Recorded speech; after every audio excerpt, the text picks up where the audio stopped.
We all set? Any? I'd like to call to order the March 17th meeting of the Westborough Planning Board. Wish everyone a happy St. Patrick's Day. And I'm Hazel Nurse, Chairman of the Board. To my far left, Jenny Gingras, our town planner. Then we have Caroline Reagan, Christina Kelleher, John Pizzoni, John Gelsich, my vice chairman on my right, and Anne Marie Decker, our administrative assistant. I'd like to congratulate Caroline and Christina on their re-election to the board. We're delighted to have them back with us. First thing tonight we have, and also just to remind people that there are hearing implements available for people who would like to use them. They're back on the table, I guess, Anne Marie? Yeah, back on the table.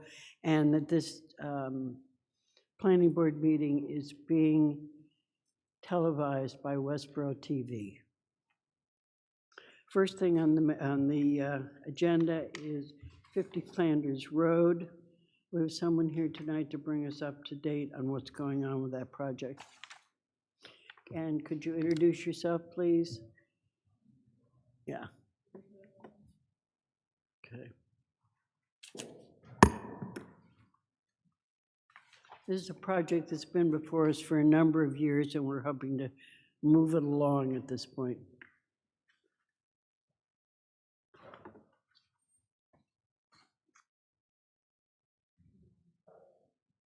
Yeah, can I? Adapter.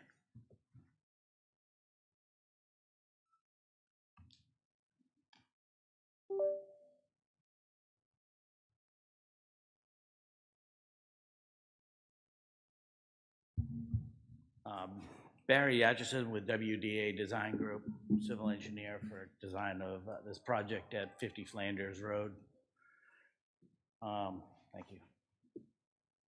As you know, we presented, and as Hazel has told us, this has been on for a long time, and the project initially has a plan that updated the lots to make these lots 1, 2, 3, 4, and 5 conforming lots for the subdivision. We presented this back in October, November, and have initially we received some comments from peer review in the town, and since that time we've been addressing those comments ongoing, which is why we've continued this the last few months. One or a couple of the items that they wanted us to look at was the detention basin.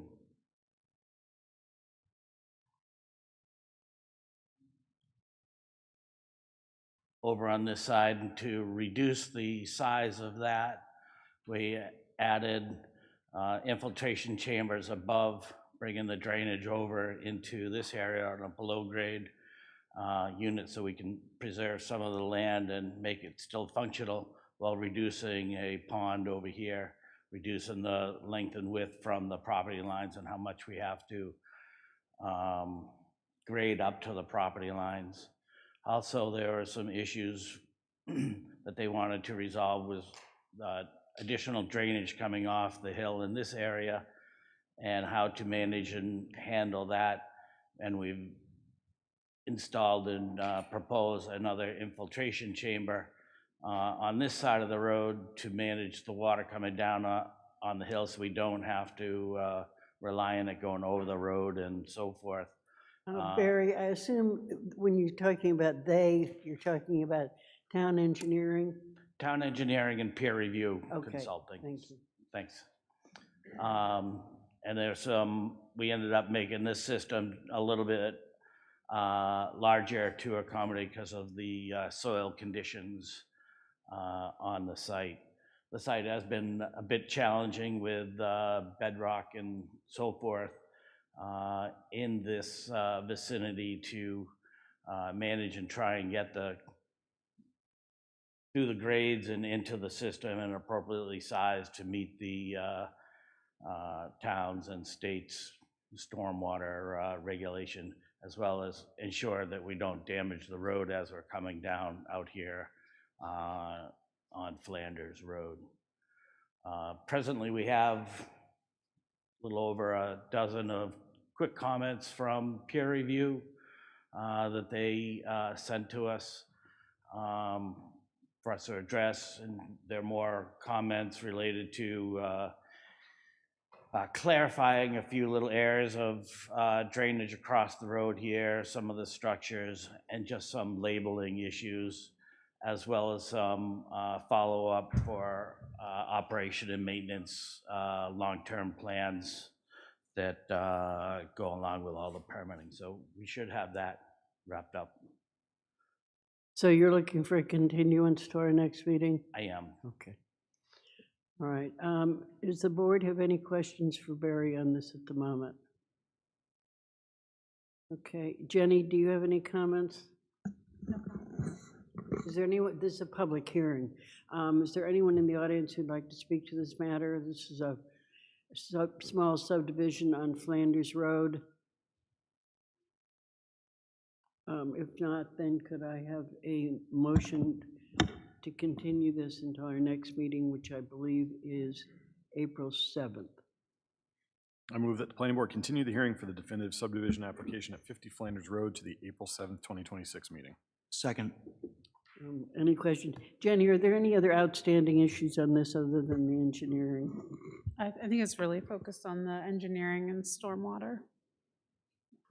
Okay. We ready to vote? All in favor? All right, this matter is continued to our April 7th meeting. Thank you, Barry. Next matter is a request from Elite Home Buildings on the Ridings subdivision for lots 44 and 46 to decrease the front yard setback. We have people here on this, good. We've also, this is a project which also asked for a second, they're looking from the planning board for a decrease in the setback, front yard setback. However, they also are looking for a decrease in the side yard setback. The side yard setback is a zoning board of appeals matter, not a planning board matter. We as a planning board will make a decision on this one way or another. They will then have to go to the zoning board if they wish to look for the side yard setback. But we as a planning board are not, I don't believe it is appropriate for us to take any action on this, because that's a matter that's totally up to the zoning board of appeals. Okay, if you're ready, if you could introduce yourself and give us some reasons why you feel that you'd like to have this setback reduced. Kyle McRae, Elite Home Builders.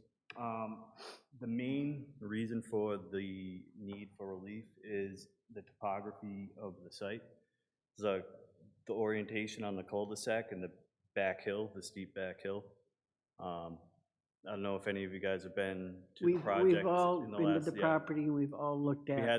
We had the lot staked out, and Yeah. you know, if you could see that the backyard's only about 10 feet until the steep back hill. We have to do something, and that's with the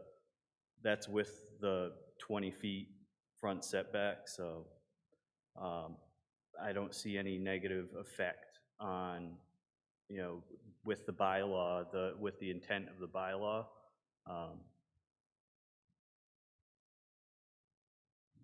Colin Babcock, Elite Home Builders.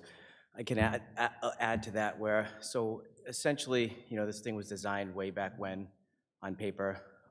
We thought it worked. We got to these lots. We laid them out in the field with the typical architectural plans of the homes that were offered in the subdivision currently.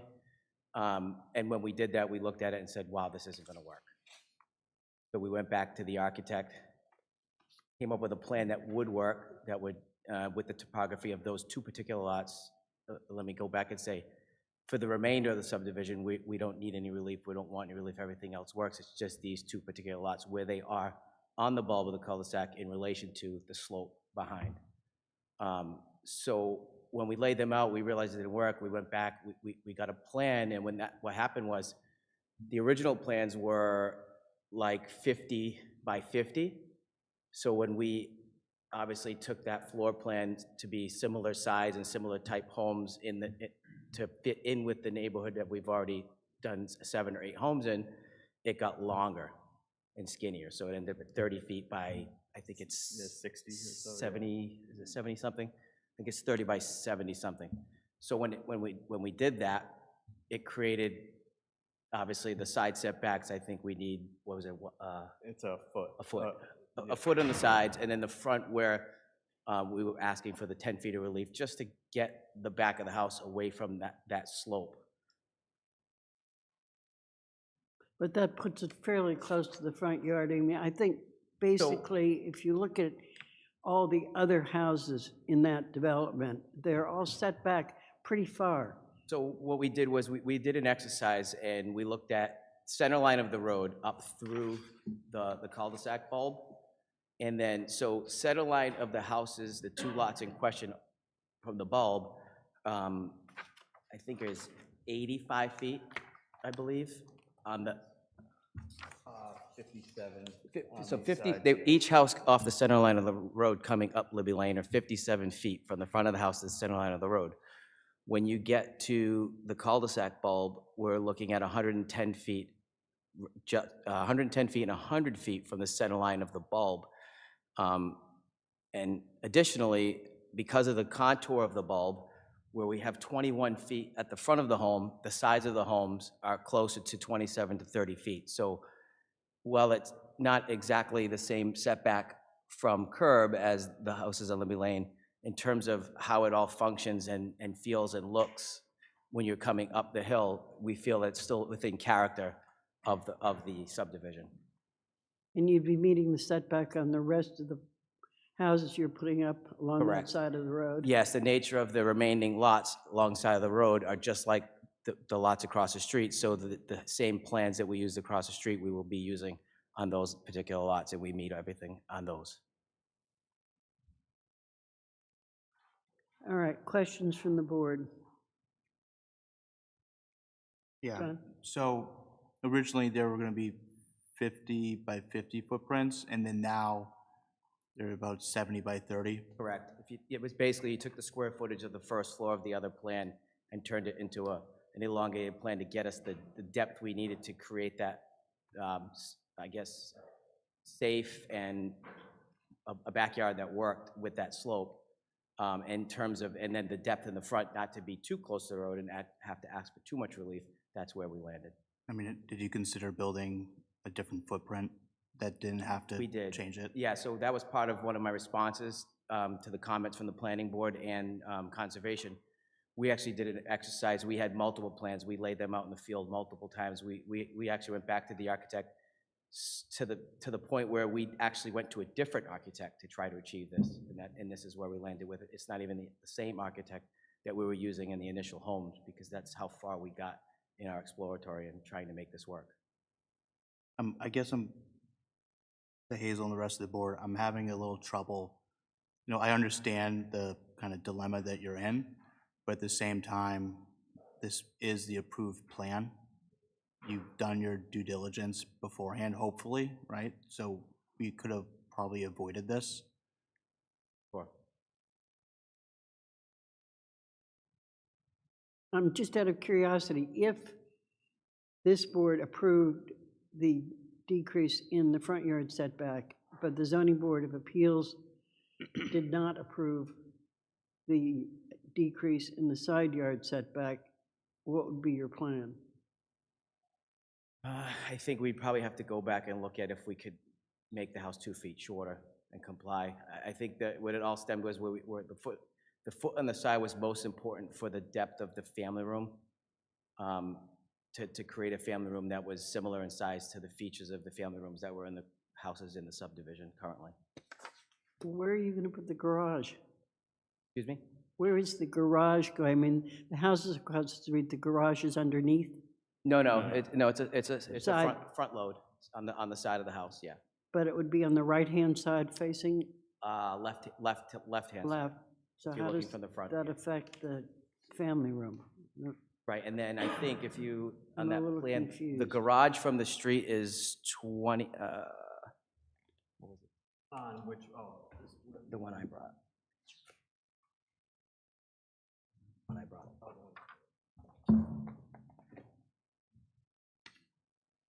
So the garage, 34 feet to the face of the garage from the street. So that's, like I talked about, because of that bulb, when you're at the sides of the house, you're still maintaining 34 feet from the street to the garage.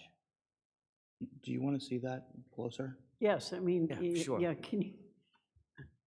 I'm totally confused as to where the garage is going. see the setbacks and the house footprint would be? All right, so this is the garage over here? Yes. This would be the new footprint? Yes. So your bump out, what you're doing is you're trying to increase the size of this room, whatever that is, On the right side, correct. by 10 feet, Yes. pulling it out, That's, the Yeah. closest point to. right?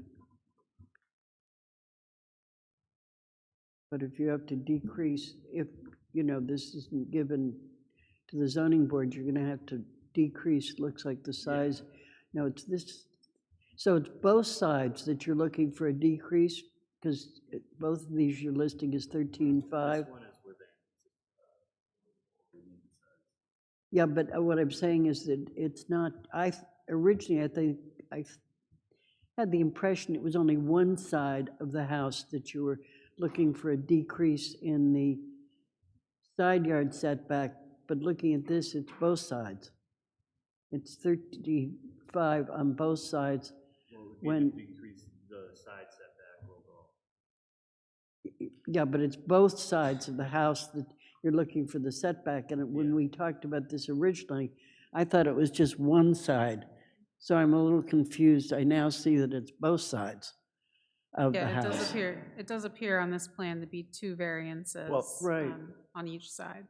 Yeah, And I think technically, if the overall was great, it could be, it's either one side 2 feet or both sides 1 feet. So we just split the difference, 1 foot on each side.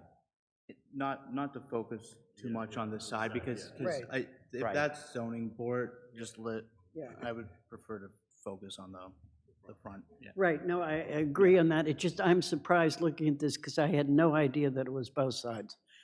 And that's the reason I asked to look at the plan on that, yeah, And then as far as that goes. I'm sorry, can you just explain, just so we have an understanding, what is this bump out? So this bump out, that is the thing, that's a dining room.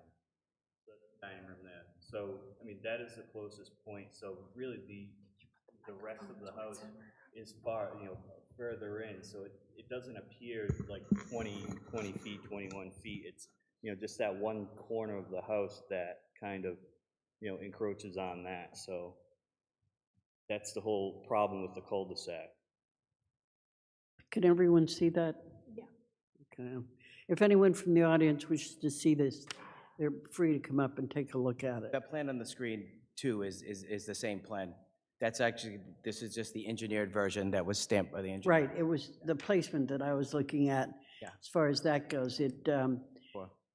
I mean, I just think you're probably gonna have some trouble with the zoning board on this, this is a, a self-made hardship. There isn't anything really unusual. You bought the property, you knew what it looked like.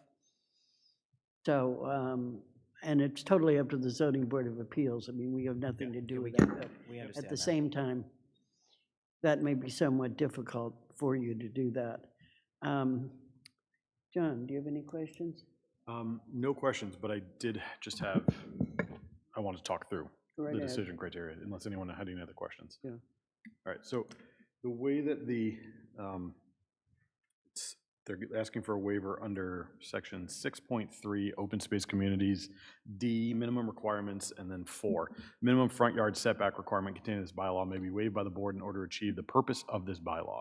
And then the purpose is provide for the public interest by the preservation of open space and natural landscape features in perpetuity, ensure that residential development to the maximum possible extent respects the natural features of the land. And I think number 2 is kind of where my point is going to come in. Promote housing patterns which are designed to be sensitive to and accommodate a site's physical characteristics. Such features include topography is one of them. I think what they're doing is designing the house to accommodate the topography. So to me, it seems like it meets the criteria of of what we need to make a decision on. Whether they could have designed it differently is one thing, but what they had was approved. This isn't an overly stringent criteria piece, so I would be inclined to say okay on it, just because to me, it's minimal. It's going into the front yard, it's just that little piece, but then it's also, they're doing it because of the topography in the back. You know, they could move it back and then engineer the house so that they put it on stilts or whatever, but that's not really respecting the topography. It's not really helping with erosion or anything like that. So I'm not opposed to this. There's one more lot that you have in the cul-de-sac where you need. No, that one's fine. That one would be fine? Yes. So it's only 44. 44 and 46. 44 and 45, we could fit the other house on it. It works. That's 2 lots, yeah, Yeah. which is what I thought, yeah. There's one more lot. There's one more Right, lot at the yeah. top. Christina, have you got any comments or questions?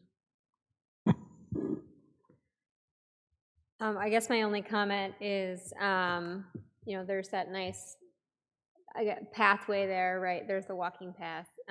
And I guess, John, to your point, I actually feel like having made the house a different footprint, I think it's less in favor of the topography, because now it's like there's that cliff and it's just like taking up a lot of the space. I guess that will be obvious to whoever wants to live there, that's the yard, but I think it's, I don't know, given the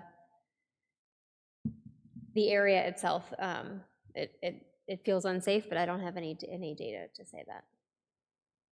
Caroline? I mean, to your,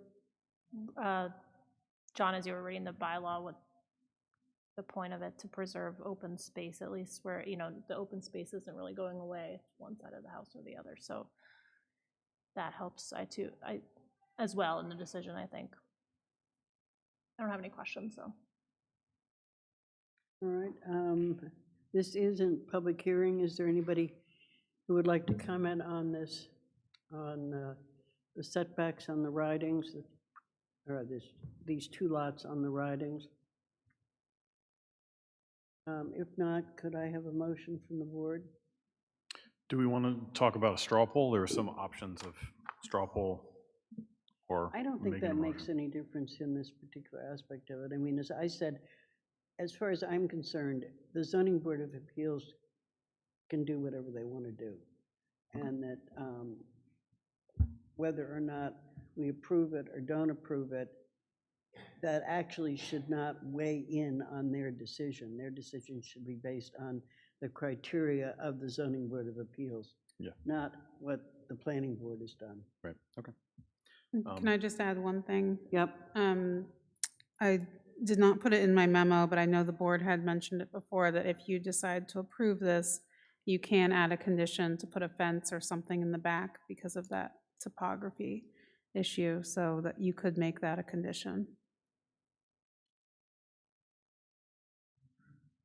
Can we do that as part of a minor modification?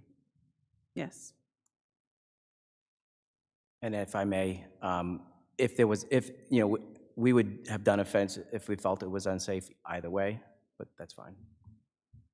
Are you doing a fence or no? We weren't sure yet. Once we laid out the house, did the foundation, and if we felt it wasn't safe, that we would do one. I'd be in favor of adding that. Yeah, I just don't have the language for that right now. How do we want to phrase that? A fence? You could say a Behind. fence that is in compliance with the zoning bylaw shall be constructed along the rear property line. I think I think we should it's like, it's more functional versus decorative. Yeah, it's not going to Right, be so I across think- the rear property line either. It's going to be up at the top of the slope. Yeah. Yeah, I would comply with zoning. And that is as- the rear of the property Yeah, it would here. comply with zoning and with the building department, any requirements from the building department. Yeah, I think ideally, if we did a fence, we'd like to do like you said, a functional and within code, some type of split rail fence.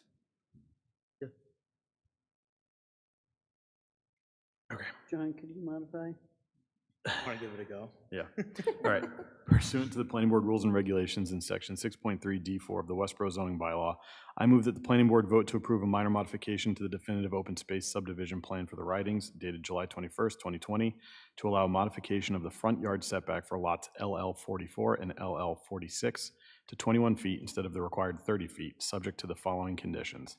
The applicant shall record this decision with the Worcester County Registry of Deeds. The applicant shall obtain a variance from the zoning board of appeals for the proposed side yard setback reductions on lot LL44. Revised building site plans for lots LL44 and LL46, including grading and drainage details, shall be submitted to the engineering division for review and approval prior to the issuance of any building permits. Except as modified herein, all conditions of the definitive open space subdivision plan for the Ridings dated July 21st, 2020, and any subsequent amendments or modifications thereto shall remain in full force and effect. This approval shall only apply to lots LL44 and LL46 and shall not be construed as modifying the requirements for any other lots within the subdivision. And I'll add a fifth. The applicant shall construct a functional fence to preserve the safety at the top of the slope of lot LL44. I'll second that. Okay, I have a question that I'd just like to raise with the board. I don't think we need to be subject to the zoning board of appeals. My feeling is, as far as the zoning board of appeals, is they still can have the option of having the front yard setback, even if the zoning board of appeals turns down the side yard setback. So I don't want to put them in a situation, quite frankly, where they'll have to come back here and get a remodification because of, let's say, the zoning board of appeals turned them down. And I don't think that should be a condition in the motion. So a friendly amendment to straight condition 2? Yes. All right, I accept that friendly amendment. I second. Is there any other discussion? We And ready? just to clarify, Yeah. the fences for 44 and 46 or just 44? Do you need fences for both? I don't I think don't think you 46, need for 46 we both. have the depth. I don't, Yeah. yeah, just Okay. 44. Thank guess- you. My only comment is, hopefully next time we don't have to come back and do this. We can I understand. figure this out I ahead mean, of time. When we do it on paper, years ago and things happen. Yeah, but the topography hasn't changed. No, I get it. I get it. Okay, We have a motion and a second. we ready to vote? Yep. Oh, wait a minute. I think we need to go back and close the public hearing. We can do it after. And it's not technically a hearing, it was a minor modification. Oh, okay, all right, fine. All in favor? Okay, it's 5-0. Thank you All very right. much. Good luck.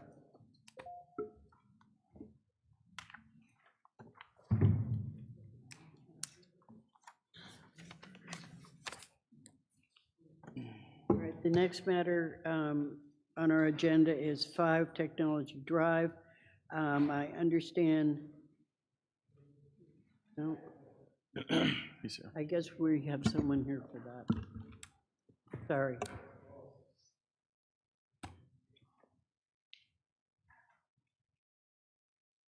Anyone here?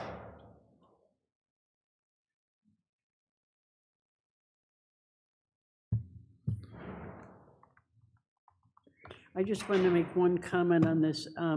I have not had a chance to go up and take a look at this. I don't know whether anybody else on the board has had a chance to do that, but I would, before we make a final decision, I think it'd be worthwhile to at least go up on your own. I don't think we need a formal meeting, but I do feel that we need to go up there and take a look at the property prior to the time we make a formal decision on it.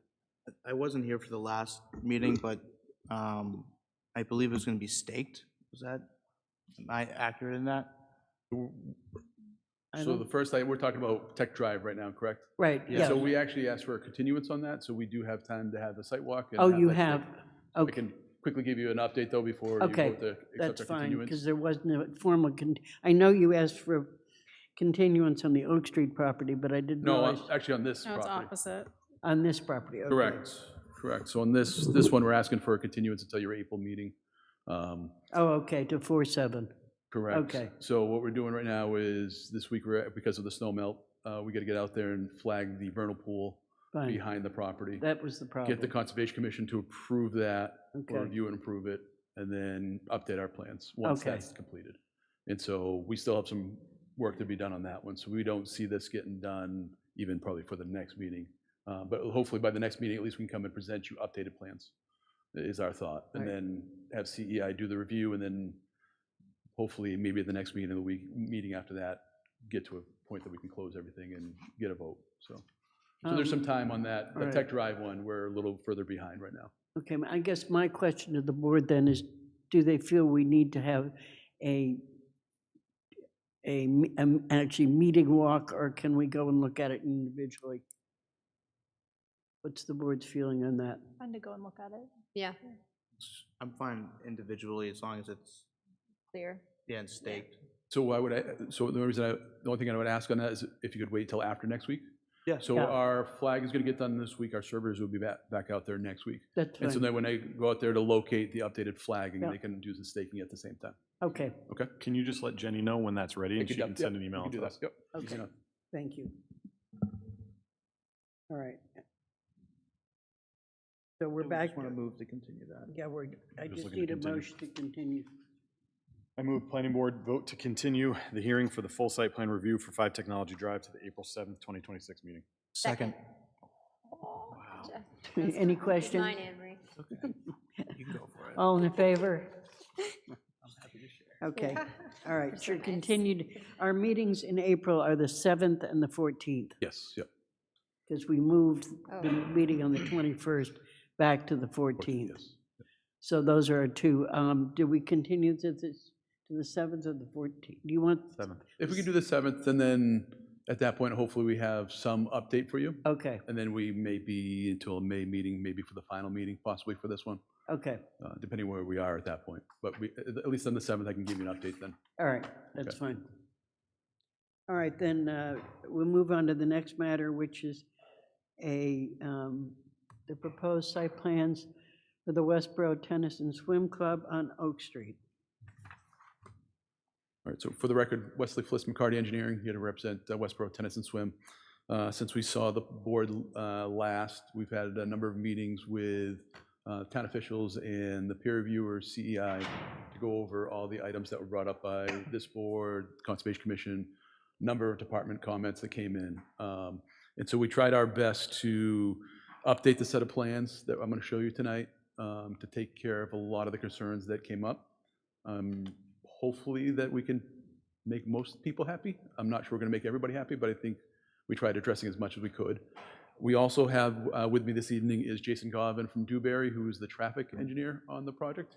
At the last planning board meeting, you asked us to prepare a traffic analysis, and so we did have a chance to prepare that analysis. So Jason's here tonight to present his findings to you.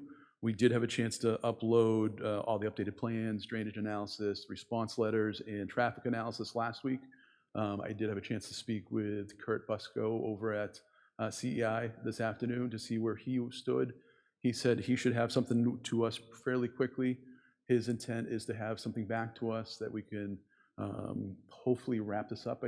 The thought is the April 7th meeting, and maybe come back at the April 7th meeting with a clean letter from CEI, maybe something back from Lisa in engineering to make sure that she's comfortable with the updates to the plans, and maybe able to come back at the next meeting that we get some kind of vote from the board at that time on the project. It is our intent. So we know tonight we'll get continued to the next meeting, but at least we want to present all the changes to the plans. Hopefully that took into account everything that we talked about last time. And then if there's no major changes, hopefully come back in the next meeting and kind of wrap this up. So I'll quickly go over the changes to the plans, and I'll turn it over to Jason to present his traffic findings, and then you guys can ask us any questions that you like at that point, I guess, right? So, and so a couple of the updates really had to do with existing conditions plans, which the biggest change to this plan would be the wetland delineation. So the Conservation Commission had one real small change to the wetland in the back corner here, where the wetlands bumped out a little bit around the billboard sign. We got lucky last week with all the snow melt that we were able to get out there and locate that change. Jennifer and Sam from the Conservation Commission office, they were able to get out there and walk our delineation and made that slight change to wetland delineation. So that did have a small impact to our design, but we'll get into that part of it. And so there's that same bump out in the wetland delineation there. And so because of that bump out in the wetland delineation, our parking in the rear of the building pushed a little further away from the wetlands.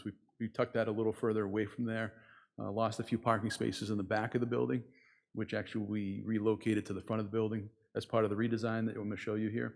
And then the stormwater basin associated with that parking lot in the back also changed shape a little bit and got pushed away from the wetlands a little bit more. And I'll show you some of the grading associated with that. The biggest change I guess we want to bring in front of the planning board tonight is the elimination of the second driveway.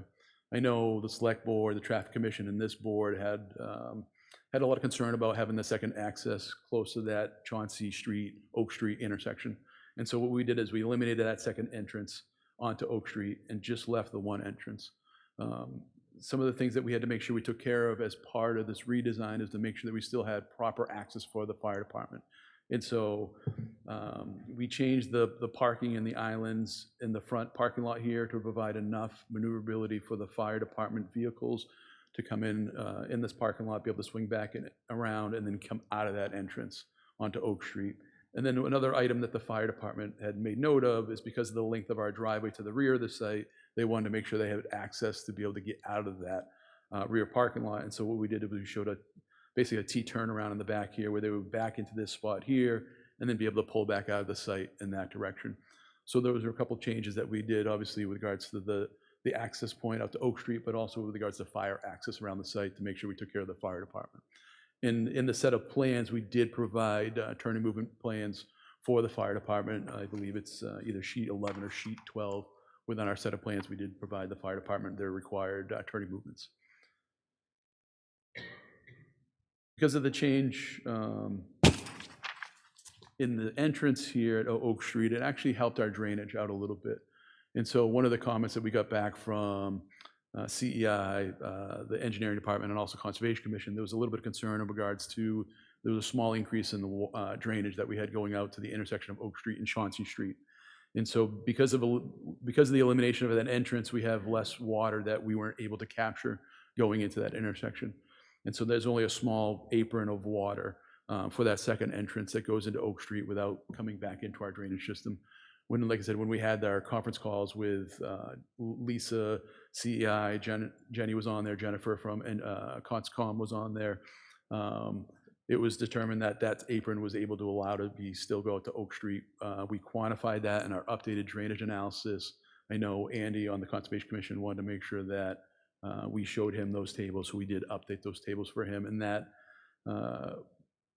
condition in the prior analysis that we did out here for the drainage, where we showed an increase across all the storms, we only show an increase, I believe, on the 2-year storm now, and all the rest of the storm events, we either show an equal or less runoff going to that catch basin at the intersection of Chauncey and Oak because of this. So it's actually an improvement because of the elimination of that second entrance for the drainage. One of the items I want to point out also is, I know it came up at that last meeting with regards to the planning board meeting, and we had talked about it, is we did include the sidewalk connecting this site out to the 35 Chauncey Street site. And so we show the sidewalk on the property here, crossing the intersection of Oak Street with handicap ramps and crosswalks, following along Chauncey Street here. And then in a later plan, which I'll show you in a couple minutes here, is we do show the crosswalk across Chauncey Street also tying into the 35 Chauncey Street site. With regards to the drainage, the drainage system in the front of the site hasn't changed. The size of that system does not change with regards to the updates to this. It only gets a little bit better because we actually removed a little bit of impervious surface in that entrance. because of the reconfiguration of the parking and the driveway. The detention basin in the back of the site changed shape because of the wetland location. It actually got a foot shallower and a little bit longer. So we would keep the same volume that we had in the basin, just the shape of that changed some. Still handling the runoff in the rear of the site there with regards to the pavement for the parking and the T turnaround, and a portion of the building runoff still goes to that basin. We did make updates to the landscaping plan. I know at the last meeting, the abutters, the closest residential abutters to the northwest had asked that we provide some landscaping, so we did add a number of landscape shrubs and trees along the parking here. I know there was concern that there was possibly be some car headlights shining toward their property, because right now it's basically a field. There's not a lot of growth in that area, and so we did provide sufficient landscaping in this location here for any of the cars that would be shining their headlights toward the one residence at the intersection of was it Woodman and Oak. We did update, I know one of the comments came back with regards to our lighting. We did update our lighting plan to make sure that we showed no spillage off our property, even at the intersections. I know last time we showed a small spillage of lighting coming off our site at the intersection that we eliminated. So by eliminating that second egress, we eliminated the light spillage that we had from our site. Can I just interrupt you for a Go ahead. minute? I should have done this before. Can you go back to the sidewalk plan? Sure. And actually, that's what I was going to next, actually. I was going to the detail of that. If you want, you have a question about the sidewalk, the crosswalk? Yeah, the crosswalk. Yep, let me get to the close-up of that for you, so I think it shows a little better for you. Right. All right. This is Oak Street and Chauncey here. Like I Right. said, we're gonna come out of our site, have a handicap ramp, striped crosswalk, flush landing, and then a handicap ramp here. We'll have the raised sidewalk along Chauncey Street, and then tie into, with a handicap ramp, a flush area, the crosswalk, and then we're gonna replace, currently, when they put in the sidewalk for 35 Chauncey, the handicap ramp needs to be adjusted. So as part of this, and I know Jason will bring it up in his traffic study also, the recommendation was to make sure that we replace what was there now in front of 35 Chauncey, to make sure that that crosswalk and the handicap ramps are to code, and that make sure that all works well together. Right. Well, my question had to do with, I Yeah. believe that the property next door, if you bring up that, if you go further back and bring up the one where I've got a Yep. bigger picture Yep. of the site plan. That one's, Yep. that one's fine. The building next door. Here. This one right here? No, the children's. Yes, this is one. it right here, yes, yeah. Right, sorry, yeah, that one. Yeah, I would think, and that's the same ownership, is it not? It is That's the part of same it. ownership, correct, Okay, yes. I mean, I would think that you would want a sidewalk. There's no sidewalk access from that building to this new sidewalk, and I would think that in some way you need to tie in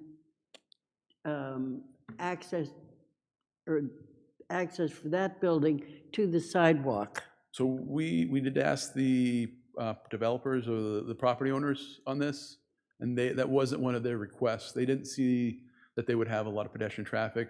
If I can bring that request back to them and let them know that you guys asked for them to have that connection, and see if they're okay with it. Yeah, I mean, it seems to me, since this is all under the same ownership, I understand where you're coming from, that yeah. for safety's sake, you Yep. don't want the kids Yeah, and their seems an parents easy enough fix, yeah, yep, walking across to the parking lot to get to the sidewalk. right. And therefore, just for safety's sake, it makes no sense to me not to have a connection there. We'll bring that to his attention. Sorry, I meant to bring that up when you were back where you were. Oh, that's, And I would strongly recommend that they look into this.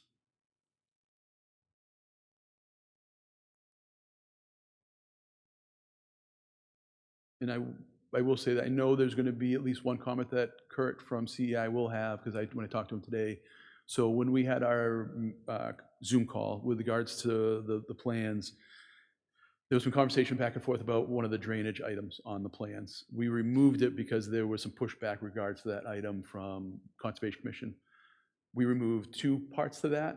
They're asking us to bring back one of the 2 parts, but not both parts of that drainage. So we will be updating the plans before you sign off on them. So in the same time, if with that additional sidewalk piece, we can add that on there. That's an easy fix. All right. I know there will be one Right, additional set of yeah. plans that will go with this, Okay. right? So, Yeah, and if you can go back to the land, we were in the landscape and the lighting, I know, and the effect on the neighbor. and that's what we was really really tried bad. addressing as much as we could. And again, obviously the departments, all their comments that came in, but we also heard, the neighbors with regards to their concern about the headlights and the landscaping. We tried providing that too. And then the sidewalks to make sure that everything's tied into each other. And so, like I said, the detail for the sidewalk was there. And then the last item I'll show you is that we did provide the fire department with their turn and movements with regards to making sure their fire trucks can get in and out of the site safely. And so those are some of the bigger reasons that we saw the changes to the layout of the site that happened. There are a lot of minor details that went into the response letter, be it additional calculations and details and notes in the plan, but nothing of substance. And really, like I said, the biggest thing was that other entrance. And so at this point, if you would like, I can turn it over to Jason and have him quickly go over his traffic analysis. Before you do that, Sure, go would ahead. you just a little further go into a discussion of the landscaping plan, which is going to protect the existing neighbor from headlights and lights in the parking lot? Sure. And I know our landscaping plan doesn't show the abutting property, but I'm just gonna go back one plan so I can show their property. And so the parking that we had shown the additional landscaping was right here. The property that of concern is in this corner here, right? Where you can see it's all fields here. The tree line associated with the property owned by the applicant, but also adjacent to their property is right up to that property line. So there's no screening on this property between their property and this project. Yeah, And I so know. that's why we were showing that additional landscaping right adjacent to that, right? Where I know originally we didn't show any landscaping over here because the thought is that there will be a future development that happens on the remainder of that property. Because there's, I believe, 6 parcels owned by AK and C. And I know right now we're basically occupying 2 of those 6 parcels, right? I think they have another building on one of the smaller properties, but their intent is to leave this open for future development. And so we weren't showing a ton of landscaping on that side because we knew it would be developed in the future, but we did provide the landscaping for that one residence. And all the adjacent properties everywhere else on that side of the site is either occupied by the landowner or vacant. Yeah. And zoned for business, right? So. Can I make a comment? And absolutely. Yeah, so I can appreciate the applicant's effort to create some screening. Just kind of looking from the viewpoint here that it's just really, it's landscaping screening. I'd like to see something more like a privacy fence or something. There's nothing between that house and, let's say for whatever reason the landscaping becomes bare winter, it's gonna go, the lights will go right through. So I mean, if there was a fence with some landscaping on let's say the neighbor's side, that way they're not looking at a fence but they're not having lights coming through, I think that would make sense. I agree fully. It really concerns me because I know that particularly since this is a facility which will be used at night. Yeah. And so I think that's the thing. If this was something that was just used during the day, that's one thing. But the fact that this is going to be used at night, and I think it is going to be intrusive on the neighbor because of the vacant land between the 2 parcels. That's the one thing that really has bothered me about this. And I think some sort of a fence at this point, if and when that other property is developed, then it's a whole different thing that we have to deal with. But at this point, I think what we as a planning board can do to minimize the impact on the neighborhood and the neighborhood in this situation may just be one residence, it's still a neighborhood. And I guess the question, would the board rather see the fence instead of the landscaping? I mean, if we Well, put the fence, I'd like to see It's a both. combination. okay, I mean, obviously, if we put the fence up, they're not gonna see anything along their property. But now they're looking at a fence. Yeah. And I'm sure the neighbors love the fact that they're looking out to a nice field. So if Yeah. you can put up a fence and then some landscaping on the neighbor's side, So we will not landscape on their property. that's not what I'm asking. We will not landscape on their property, we won't put a fence, That's not what I'm but asking. we would put a fence right on the property line. If we're gonna put a fence up, we would put it on the property line, so we don't restrict anything that would happen on their property. You would put the fence on the parking lot. We wouldn't put the fence on the parking Hold on, I lot. think you guys are talking about two different things. I think you know what I'm trying to say. I think I so. he's confused. My suggestion was gonna be the fence where the landscaping is proposed now, right? You put the fence up against the parking lot so that the field is still unobstructed.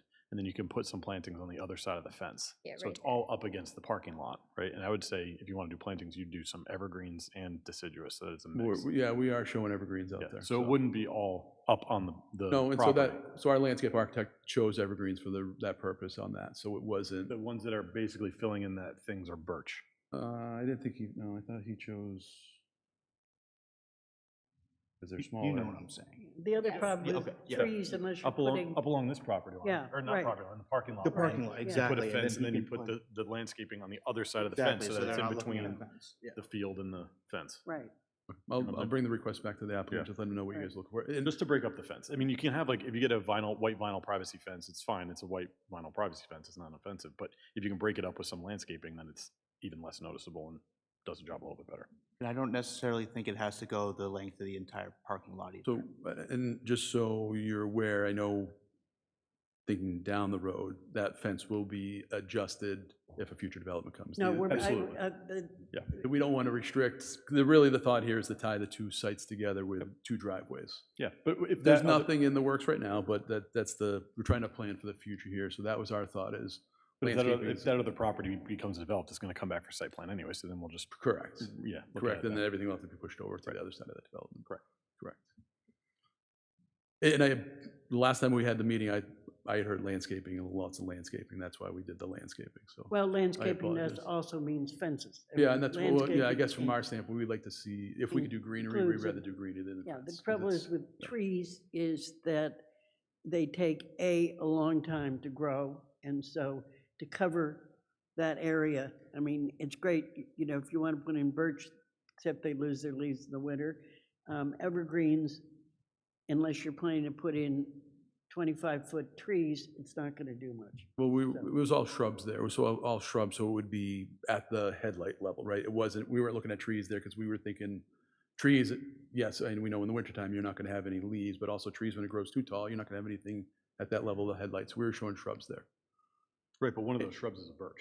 It's a type of birch, but it's a shrub. It's not a birch, Right, but it's not a it's- birch tree. Is it evergreen? So it's, A Or is birch it is a deciduous? birch. And it I defer loses to you its guys. leaves. It's a birch.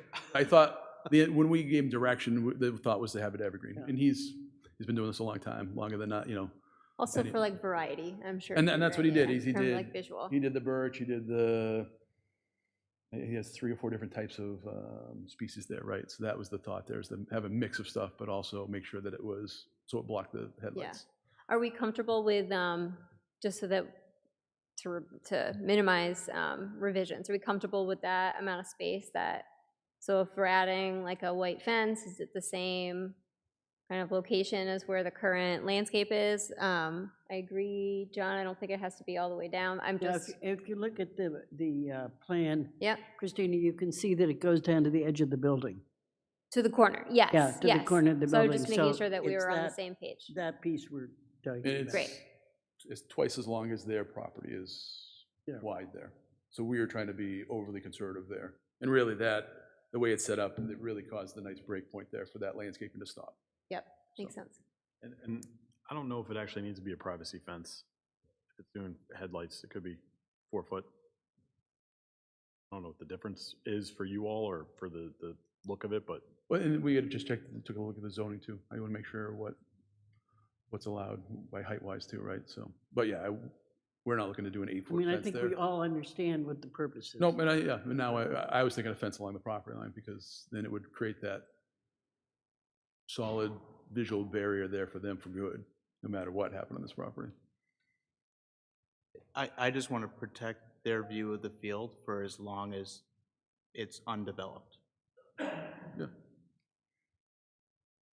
And it may be, quite frankly, that it, depending on what's put in next door, that they may wish to have a fence also protecting Their them property. from the light. So Yeah. we don't know Yep. what's gonna happen down the road on Yeah, this. understandable. Yeah. And we don't either, right? They just, Yeah. the landowner's trying to protect their best interest too on this property too, right? So. Are there any other questions before we do the traffic? All right. John, you had a question on the fire? Yeah, just wanted to make sure that the fire department took a look at the sweat path analysis and we're okay. So we provided we uploaded everything, and so Jenny, I don't know if how does that work? Do you reach out to all the departments and let them know that everything gets submitted? Yes. Okay. Yeah. So Yeah, all the departments would be notified that we have these updated plans. But you haven't heard from the fire department specifically? No, not yet. This You haven't was heard just from last, anybody, I right? think Yeah. Friday, we Yes, we uploaded received them the last, updated yeah. plans, so Okay, it hasn't been enough time. I haven't even fully reviewed the plans. thank you. My only comment is to the fire truck, like the T shape at the bottom, for some sort of, I don't know if it's like paintings on the parking lot, but something so that people don't park there, and from a snow mitigation standpoint, making sure that that stays open. Yep. And so one of the things we did add is we added some signage over there for no store Great. storage. Perfect. That was actually a request that came, I believe, was Lisa, I think maybe, so it was a request I know in one of the review letters that came, to make sure we put signage up in the certain areas for snow storage. And so our snow storage that we show is in this location here. We have that huge field, that's where we're looking at for snow storage, Perfect. so. Before we get into the full traffic study, do you have a summary of how it turned out? And turn it over to Jason. For him? then he can- Okay. Yeah, and we told him to be brief for you, because, and he did everything you guys asked for, but Yep. he has a nice little slideshow, but a brief slideshow. right, Okay. so. Okay. So you obviously you'll ask for the continuance as it is. You'll be asking Yes, for, correct, yes, yep.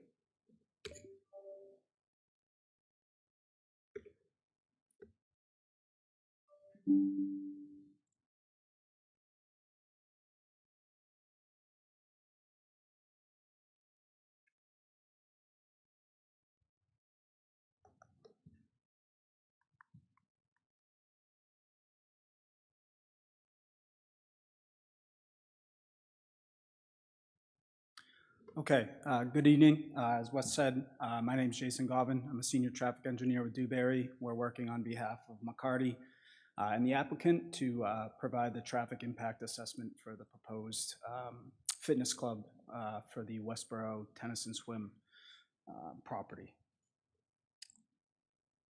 So just a quick summary, and as Wes said, I tried to keep this brief, kind of hit on the main takeaways and the key components of our traffic impact assessment, just so we can present that we did do our due diligence and followed the guidelines and the standards. The full traffic impact assessment report has been submitted, so that is available. So I'll present a quick summary and then be here to answer any questions that you folks may have. So the proposed development proposes to construct a new 26,000 square foot fitness club on the existing vacant parcel. This also converts the existing 14,000 square feet of fitness space at the existing 35 Chauncey Street property into tennis courts. So what the overall development proposal results in is an increase of 12,000 square feet in the fitness space and an additional 2 tennis courts. The majority of the additional fitness space consists of a larger basketball court and a group exercise studio relative to what's at the existing 35 Chauncey Street fitness club. So this figure here just shows our proposed study area. So in the yellow rectangle that's shown is the vacant field where the project site is located. The three yellow shaded circles that you see are our three study intersections that we took a look at, which I'll get into more detail as we go on the future slides. The three intersections, starting to the west is Oak Street at Woodman Ave. Then going to the east, we have Oak Street at Chauncey Street. And then further up to the east, northeast here, we have Chauncey Street and Lyman Street. So as part of our traffic impact assessment, we collected traffic count data within the study area. So our traffic count data collection program consisted of a 3-day automatic traffic recorder, or ATR, traffic count on Oak Street, right in the vicinity of the proposed site drive between Woodman Ave and Chauncey Street. This 72-hour count was collected Thursday, February 26th through Saturday, February 28th. These tables on the right side of the slide here show a quick summary of the daily volumes that were collected on Oak Street at this location. So you can see Thursday is the highest. However, all our three are within an appropriate range of, all 3 days are within an appropriate range of each other, average of about 3,000 vehicles per day traveling on Oak Street based on this count. And then you can see we have the weekday AM and PM peak hours summarized here. You can see that the PM peak hour on Oak Street is significantly higher than the AM peak hour traffic volumes. In addition, we have the Saturday count shown on the bottom table here.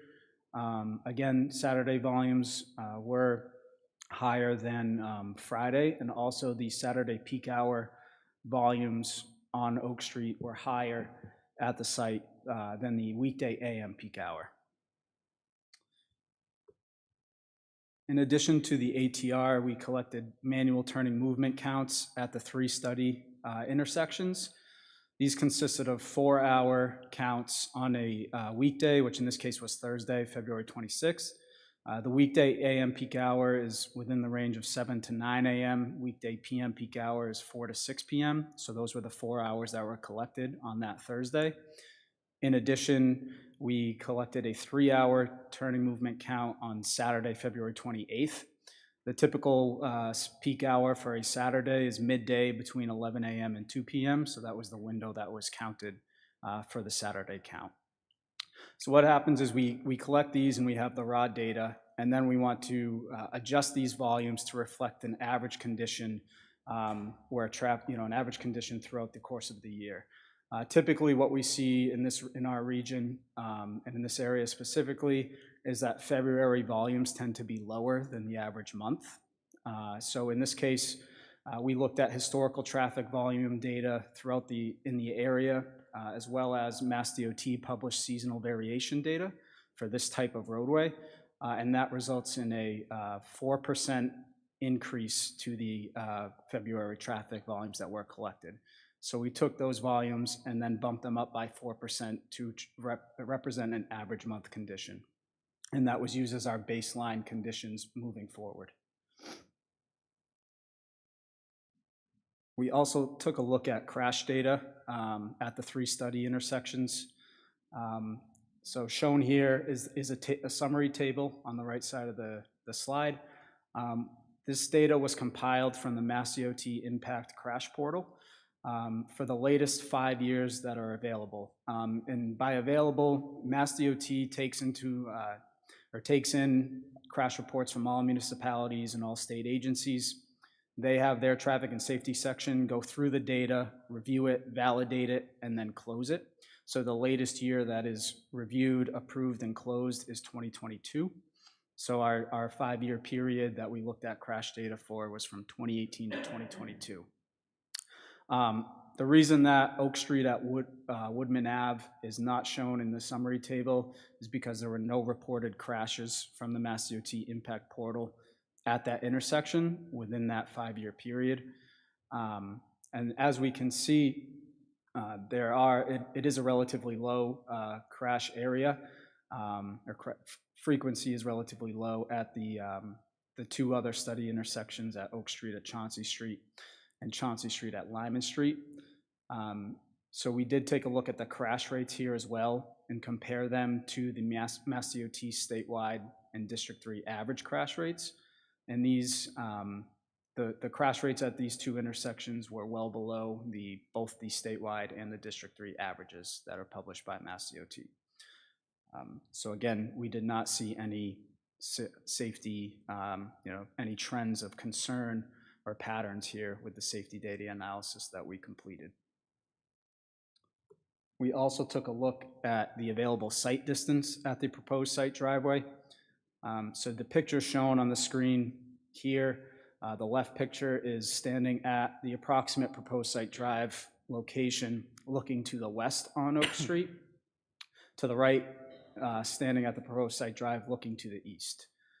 So we did go out to the site to actually measure the available site distances.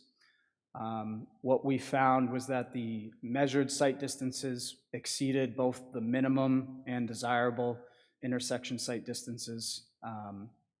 So there are adequate sight lines provided to provide safe access in and out of the site onto and in and out of Oak Street. So we looked at the estimated site trip generation that would be expected to be produced by the proposed development. So to do this, the Institute of Transportation Engineers, or ITE, has a trip generation manual. The latest edition is the 12th edition, so that was the edition that we used. What the ITE trip generation manual does is it takes empirical data, it goes out to all these specific land uses, studies the sites, and it comes up with a site trip generation rate based on the sizes of the facilities. So then what we do is we take into account the proposed size, the particular land use code that is being proposed, and apply those trip generation rates to get an idea of how many vehicle trips are expected to be generated by the site throughout the course of an average weekday, the peak hours of a weekday, and also Saturday as well.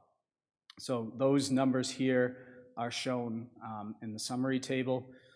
For the proposed 26,000 square foot facility, we use land use code 492, which is a health fitness club. We also took into account the additional 2 tennis courts that are replacing the existing 14,000 square feet of fitness space at the 35 Chauncey Street site. But let me interrupt you. What did you use as peak hours for weekdays? On the PM hours, what hours did you use? So for this case, I believe our PM peak hour was 4:30 to 5:30. I think, yeah, or 4 to 6.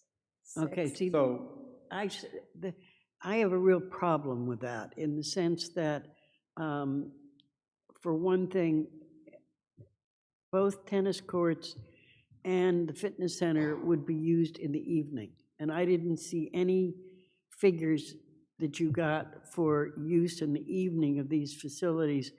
And the tennis courts also are used in the evening. And so, as I said, 4 to 6 p.m. is not the peak hour of use for the fitness center for people that are going in the evening, or for the tennis courts, because that's when people are using them. So I have a little trouble accepting figures.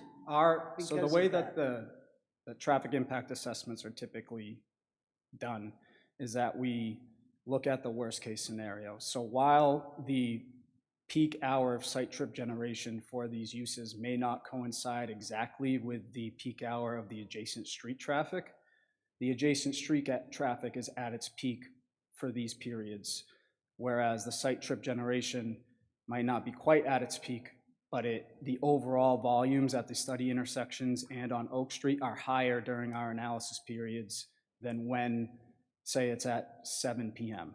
or 8 p.m. Traffic volumes at the study intersections in Oak Street are much lower than they are between 4 to 6 p.m. So we're looking at when the adjacent street traffic and the intersection traffic volumes are highest, how are these intersections going to operate with these additional site trips that are generated when the building is constructed and occupied. Yeah, but the thing is that we're having a use in the evening now that we didn't have before. And so that's what I can't I will, really sell I will say, Hazel, for that.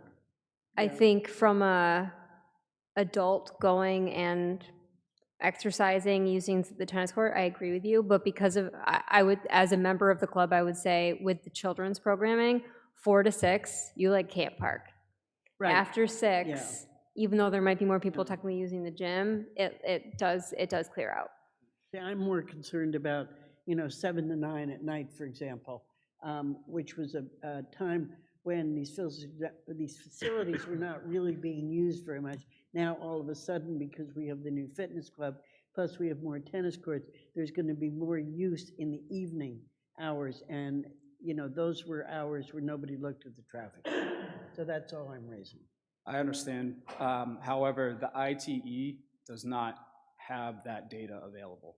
So the ITE generates the trips for the adjacent street traffic peak hours, which are 7 to 9 a.m., 4 to 6 p.m. on a weekday. And they also take a look at the peak hour of site trip generation for that particular land use. For this particular land use, the 4 to 6 window coincides with this peak site trip generation. So the peak site trip generation is not from 7 to 9 p.m. It's actually within the 4 to 6 p.m. window, based on the studies that are in the IT trip generation manual. I mean, I think that's a problem with traffic studies. I mean, Noted. You can't just look at the traffic study is only done through these hours when actually your use of a facility or the projects that we're looking at, the traffic may be generated at a different hour. So I think this is a real problem with traffic studies. It is for me. Yeah, but I would say when you look at the jump, right, we have 394 cars, 4:15 to 5:15.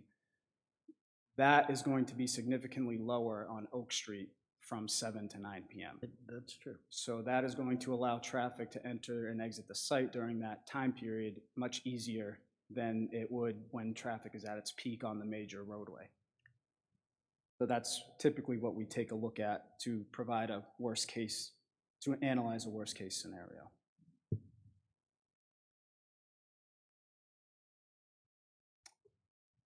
Okay, so to get the overall net new vehicle trips that are expected to be generated by the site, what we did was we took the estimate of the entire 26,000 square foot health and fitness club. Those numbers are shown on the top. Sorry about that. On the top row of the table here. However, there is an existing 14,000 square feet of existing health and fitness space that is being replaced by the tennis courts. So to get the net trips, what we did was we took the total trips expected to be generated by 26,000 square feet minus the existing 14,000 square feet that is being removed, and then we added what is expected to be added by the 2 tennis courts that are replacing the existing 14,000 square feet. I apologize, my mouse keeps hitting. So the total net new vehicle trip generation expected to be generated by the site is shown on the bottom row here in the bold numbers for your daily, your weekday AM, your weekday PM, and your Saturday midday peak hours. And as you can see here, and as I showed on the previous slides, traffic volumes on Oak Street are lower in the AM peak hour than they are in the PM and the Saturday. In addition, you can see that the site-generated trips are much lower in the AM peak hour than they are during the PM and the Saturday. So for our critical analysis periods, we took a look and focused in on the weekday PM and Saturday midday peak hours as our critical periods. Now, to distribute these site-generated trips through the study area, we took a look at several different factors. The existing turning movement counts that were collected at the study intersections, as well as the ATR on Oak Street to get a directional distribution during these time periods. Existing traffic patterns, the proposed land use, and some engineering judgment based on other regional access roadways in the vicinity, things of that nature. So the trip generation or the trip distribution percentages are shown on this figure. We then apply those to the site-generated trips, and we have the expected trips that are expected to be generated onto the study area roadway network, and those are also shown in these figures here on the screen. So what we do with these trips, we have our 2026 baseline data that took our February counts, bumped them up by 4%. We then look at historical traffic volume trends in the area to develop a growth rate to project these to a 7-year design year horizon. Through coordination with CRMPC, as well as review of historical data, we used an annual background growth rate of 1% per year for the 7-year design horizon period. That 1% of growth per year was coordinated and approved by the CRMPC based on their regional traffic generation trends, as well as development, economy, things of that nature. So once we project these volumes, the 7 years, that gives us our 2033 future build condition. And that's what we will compare with a no build condition to assess the impacts of the proposed development and the additional trips. Shown here is just the summary table of the build condition. In the full traffic impact assessment report, you can see summary tables of existing conditions and the no build analysis. However, for the purposes of the summary, I just wanted to show this table because we can clearly see that operations are acceptable throughout the study area. What you see on the screen are the average delays for each approach at each study intersection. So if we go, for instance, at Oak Street at Woodman Ave on the top here, EBLTR would be eastbound approach, left through right, and again, westbound, northbound. So what you will see is that on stop-controlled intersections where the major roadway operates freely, you're going to have minimal or no delay on the major throughway. Where you will have your delays are on the stop-controlled minor street approach. The highway capacity manual developed a way to measure and classify operations based on the average control delay and give them a grade of effectiveness or efficiency. That's what they call level of service, or LOS. So that's all based on the average control delay that's experienced on the approach, and that's broken down by per vehicle. So we can see here, these range all the way from LOS-A, which is the most efficient, to LOS-F, which is a failing or overcapacity grade. So as we can see, practically all approaches, including the stop-controlled, operate at level of service A or B. At Chauncey Street, at Lyman Street, we have Chauncey Street that operates at a level of service C and B in the peak PM and Saturday peak hours respectively. Level of service C is still deemed acceptable. Mass DOT determines LOS D or better to be acceptable. LOS E and F are considered non-acceptable and should be further analyzed for improvement. So it was our conclusion that the existing intersections do have the capacity to accommodate the additional traffic that's expected to be generated by the proposed development. All right, thank you very much. Are there any questions to the traffic engineer by board members? Okay. Thank you. Thank you.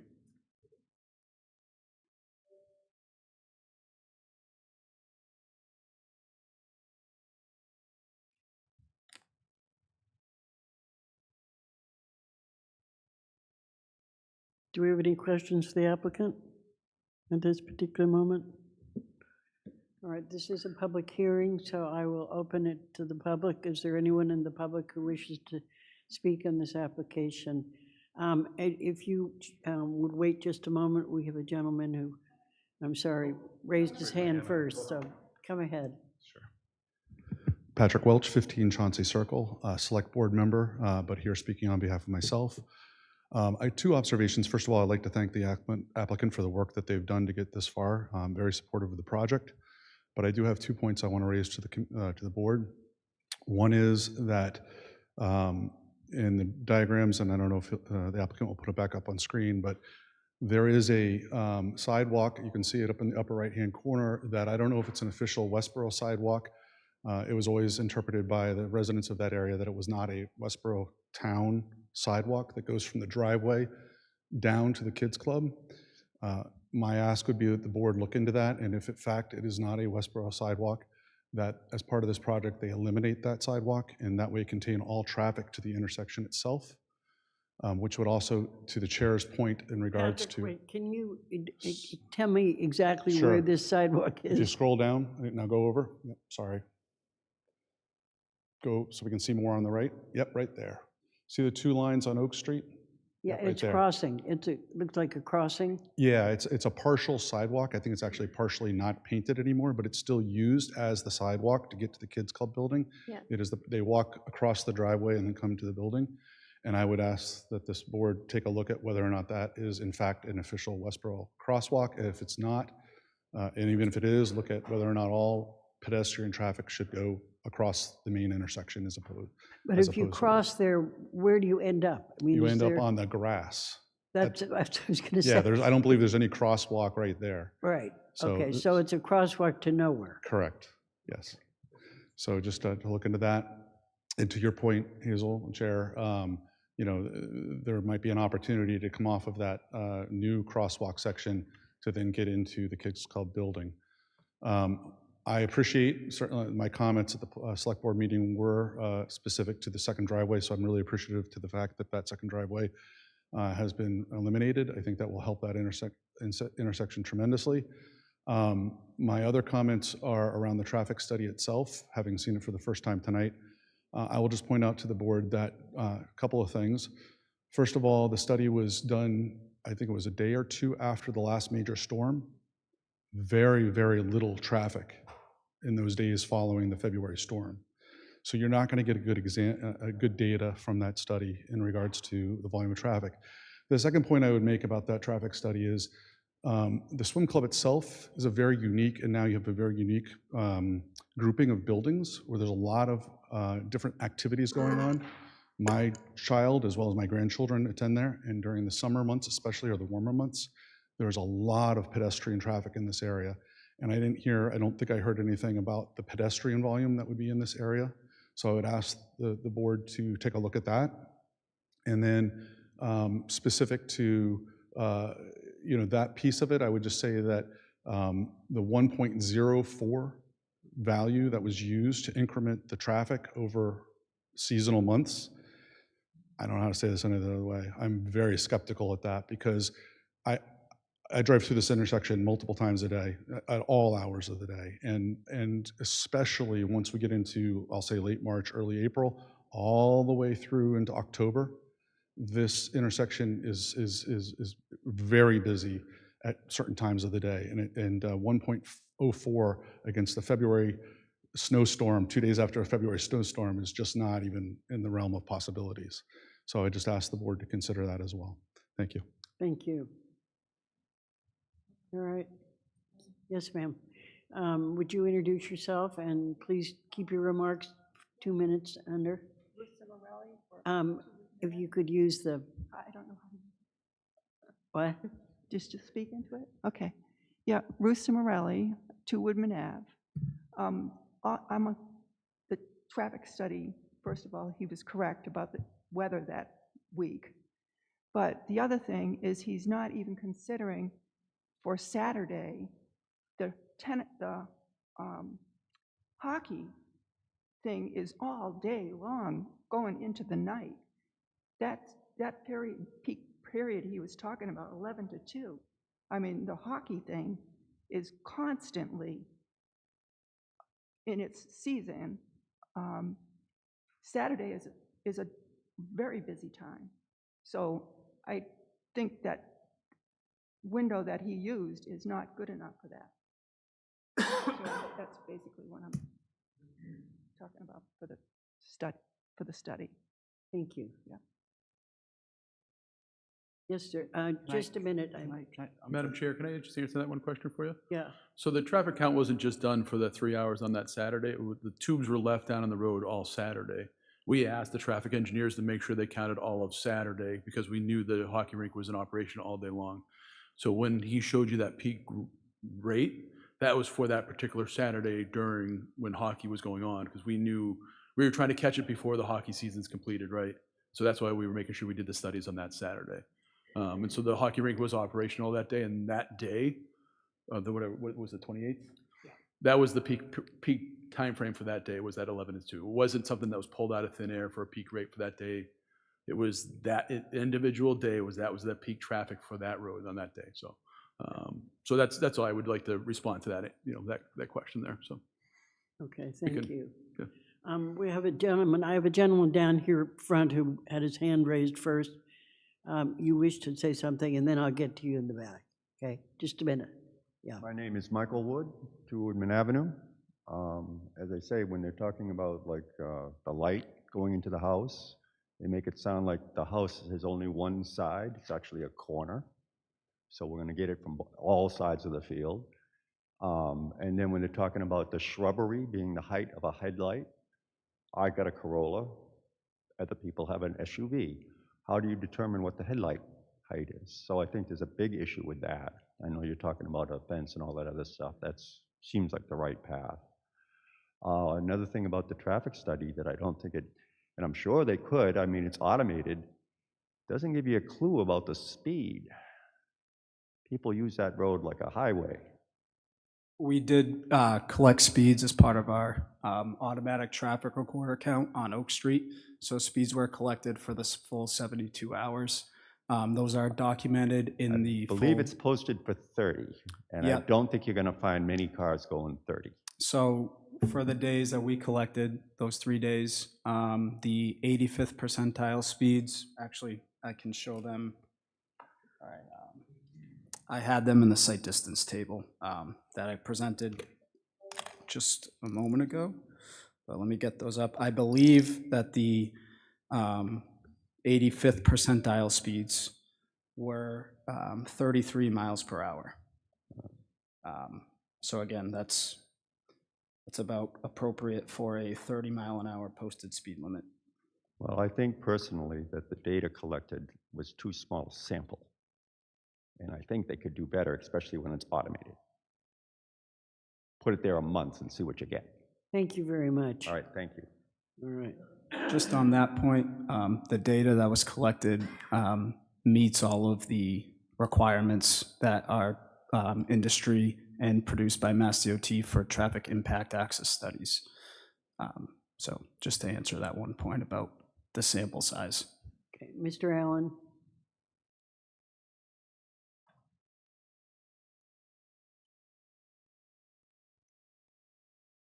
Peter Allen, 8 Edward Dunn Way.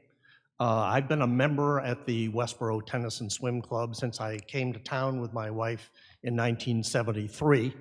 So I can give you a little bit of a traffic study from my mind, which is frankly the traffic on that road and at that location is very manageable. It's not really an issue. But the other thing I heard, I am very supportive of this. There's a great need for additional parking for the people that are going there already. And I see this development as being certainly a solution for that parking problem that exists. I cannot speak, I'm really a tennis fanatic, so I can't speak to the additional square footage that's being created here for the health and fitness aspect, how much traffic that will create. But I did hear some concerns about the evening traffic for the additional tennis courts. And I just want to reflect on the fact that there are 11 tennis courts there now, and they're much more busy during the day than they are in the evening. I hope they are able to fill the additional 2 courts. But if they do, it's basically going to be creating traffic, the tennis aspect, there will be 8 more people coming to play for an hour and a half. So there's very little that will come from the additional tennis courts. Thank you. Thank you. Is there anyone else who'd like to speak on this matter? Mr. Welsh?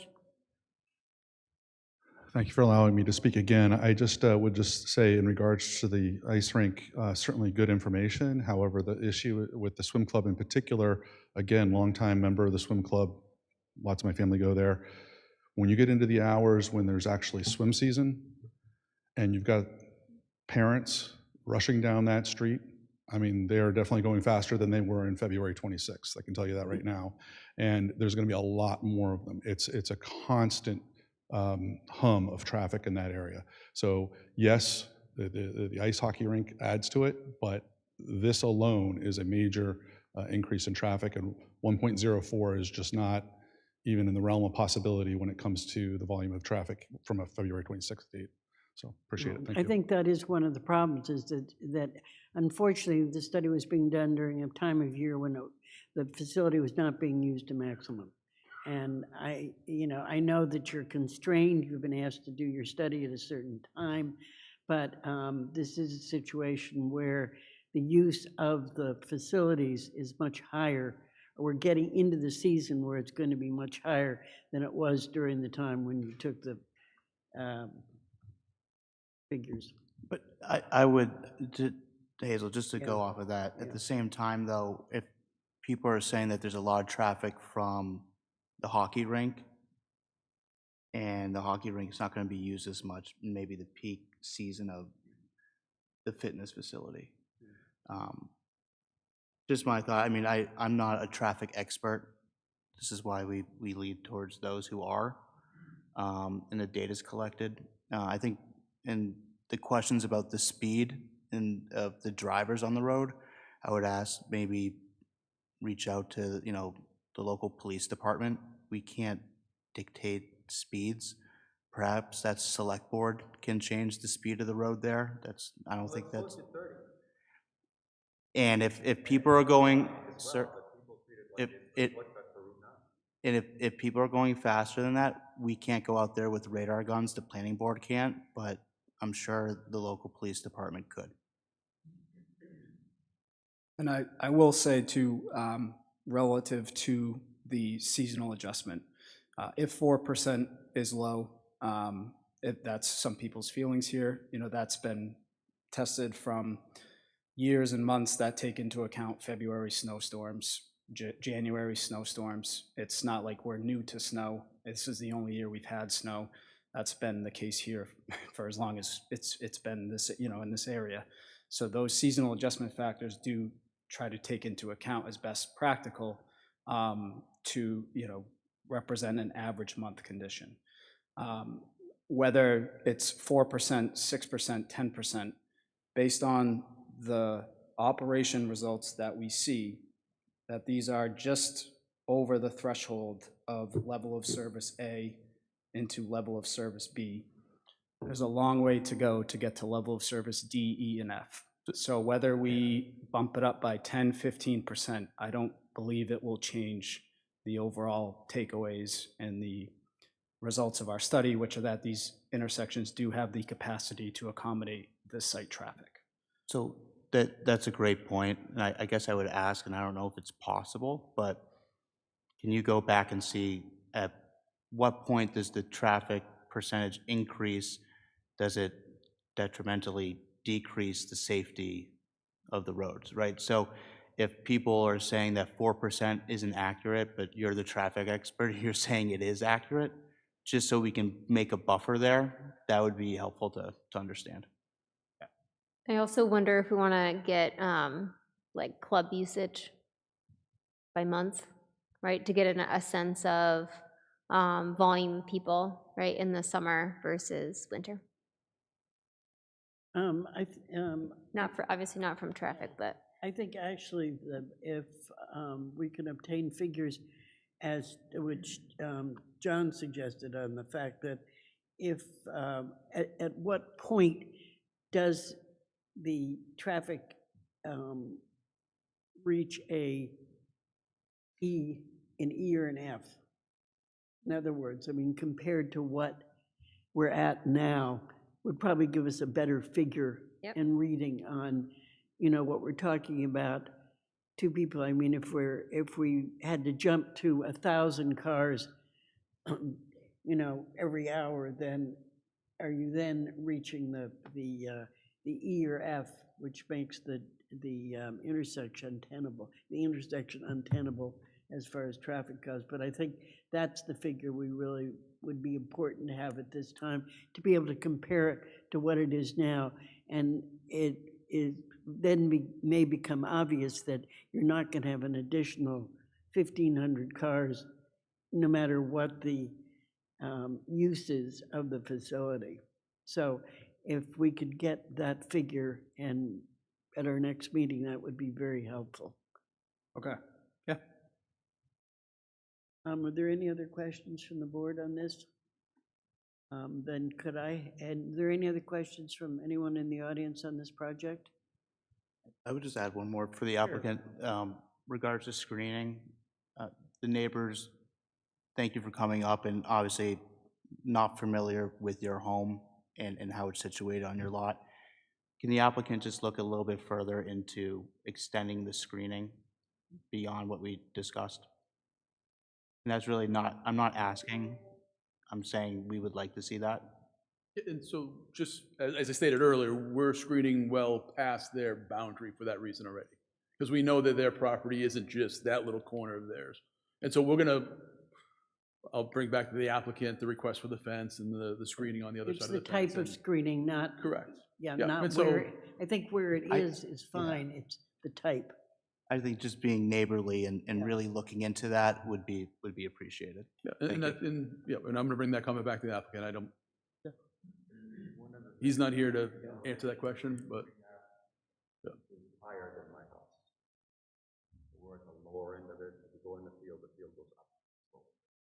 And this is going at the top of the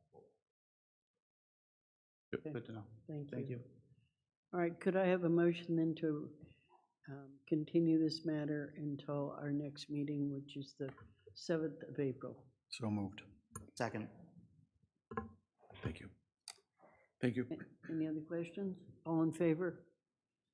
All right, this matter's been adjourned to the 7th of April. All right, our next matter is West Park Drive Extension. Is there someone here on that matter? This is a minor modification on a revised tree plan at this location.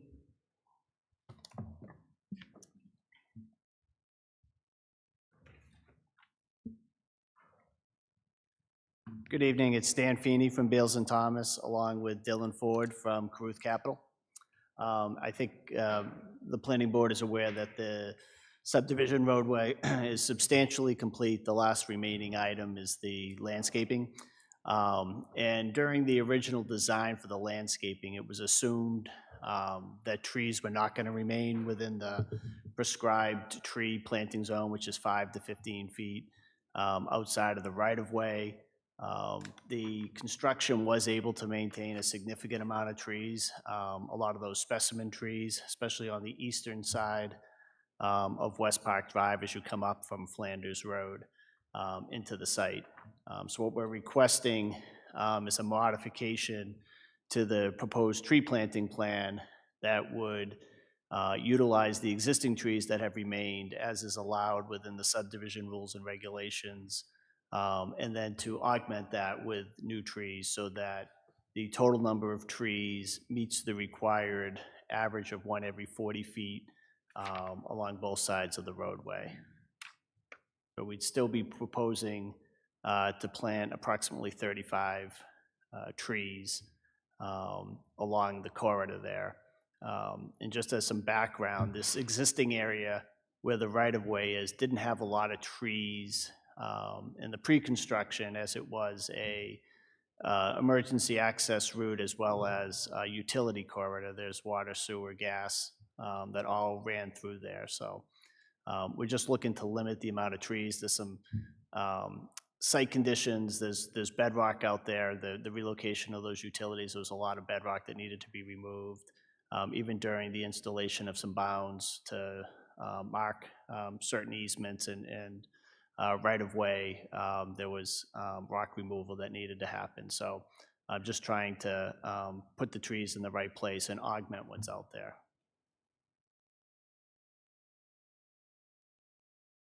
And I understand you've met with the tree warden on this and discussed There- this with them. There was a meeting with the tree warden that Dylan had attended. I was not there. I apologize. I'm filling in tonight because my colleague Tom Mikulak had an accident, so I'm filling in here. But I have been involved in the project since the start, so I do have a good history with the project, but I was not at the meeting with the tree warden.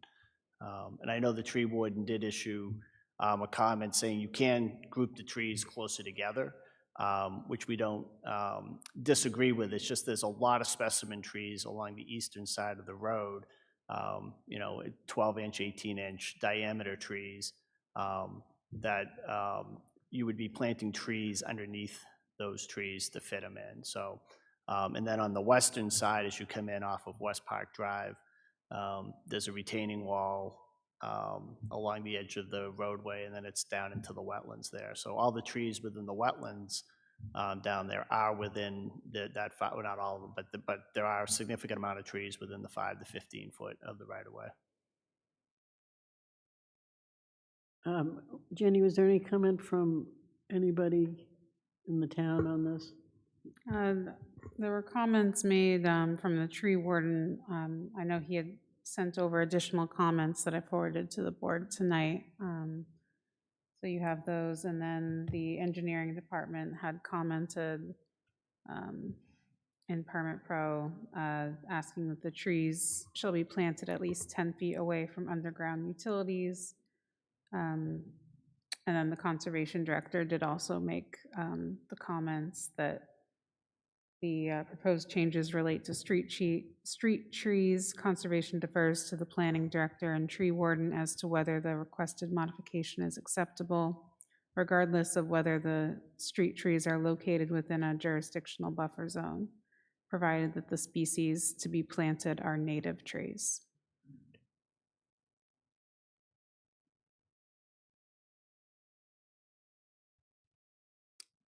Are you looking to plant these as soon as the planting season? Yeah, if the modification is approved, we're looking to move forward with this as soon as this growing season. We've been in contact with our landscapers, so understand that these tree types are available. So we would love to get this to move forward and kind of remove this from our plate, your plate as well. I understand this project's been going on for some time now. I'm a little bit newer to it now, but we would love to get it over the finish line for both parties. I think one of the things we are concerned about as a board is the fact that we do get a lot of planting plans, and if they're not taken care of, particularly when new plantings have gone in, things die. And so I just would like to make you aware that we do try to keep track of this, and if there are problems with it, that someone from the town will be out there looking. Absolutely. And I'm the one who works on site in the park, and it's my sole job to make sure it looks great. So I'm, more than amenable to work with the town. Personally, I do think that going with this modification would help that aspect of making sure that the viability of these trees, moves forward, and that we're not competing with trees that are dying consistently and trying to, compete with the health of the healthy trees that are. I think that's very important, and I appreciate that myself. Are there any questions on the board on this matter? All right, if not, could I have a motion to approve the revised street tree plan for West Park Drive? I missed adding this motion on here, sorry. What? I missed adding the motion on the. That's okay. on Yes. the Was what memo. Hazel said appropriate? Do we need to add any That more wasn't detail?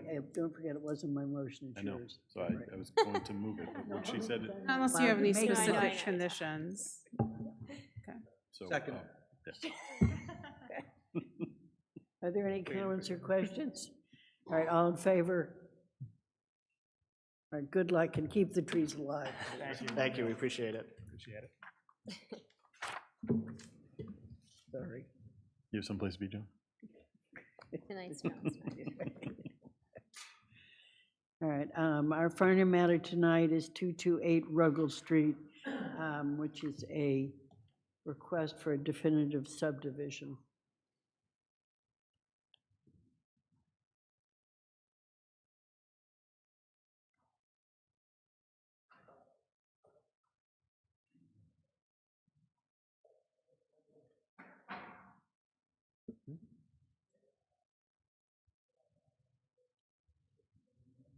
Oh, do I have it?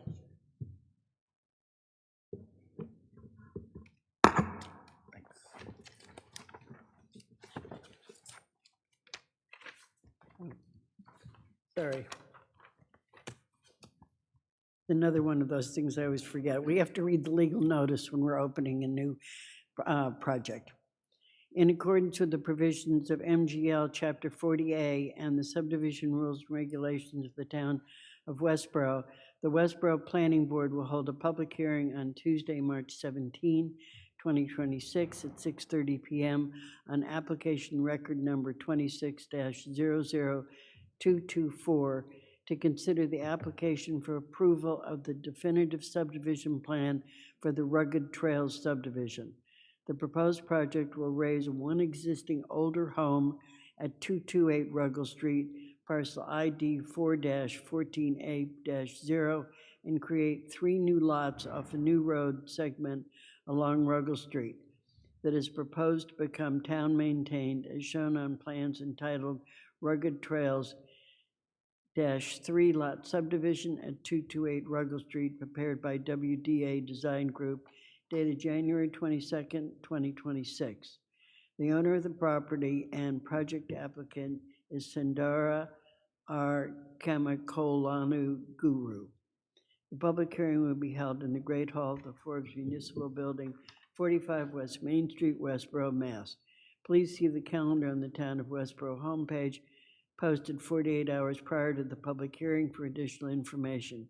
To access the application and any submitted documents, please go to our online permit system, Permit Pro, https westboropatriotpermitpro.com, and search the above referenced record number.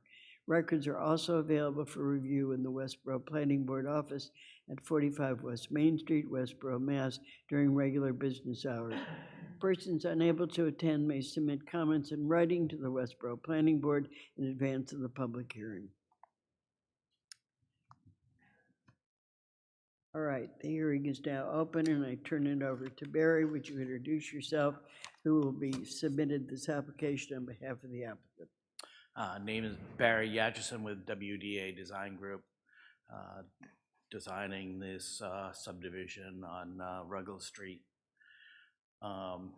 As mentioned in the description, it's to raise a existing home in the front at 228 Ruggles Street and create new frontage for 3 new lots in back of the property.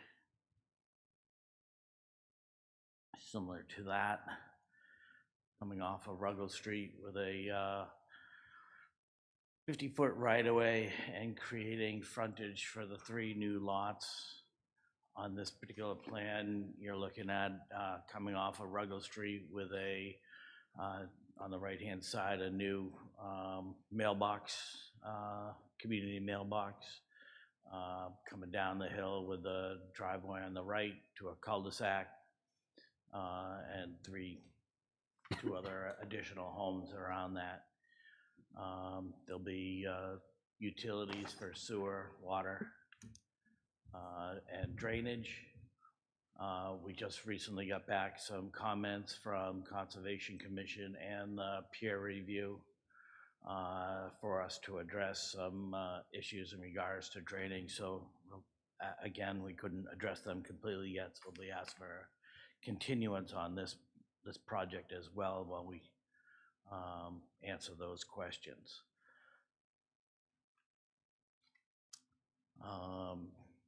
There will be, in regards to the drainage coming down the hill, as you'll see, followed in red, there'll be an enclosed drainage system, and then off to between the two homes on the right-hand side, a drainage easement to the back for a detention basin to meet the stormwater requirements. One of the manholes will be a stormwater treatment unit, typical that you've seen before, the hydrodynamic separators to clean up the water before going into the detention basin, and then that'll overflow eventually into a outlet control structure, and then out to the north. Fairly standard subdivision. Works. Does the board have any other questions at the moment?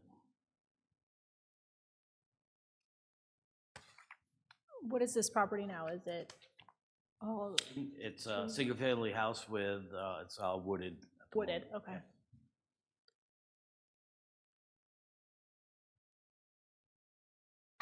I think this probably would be worth a site visit by the board to take a look at this, particularly in lieu of, because of the topography of this particular piece. How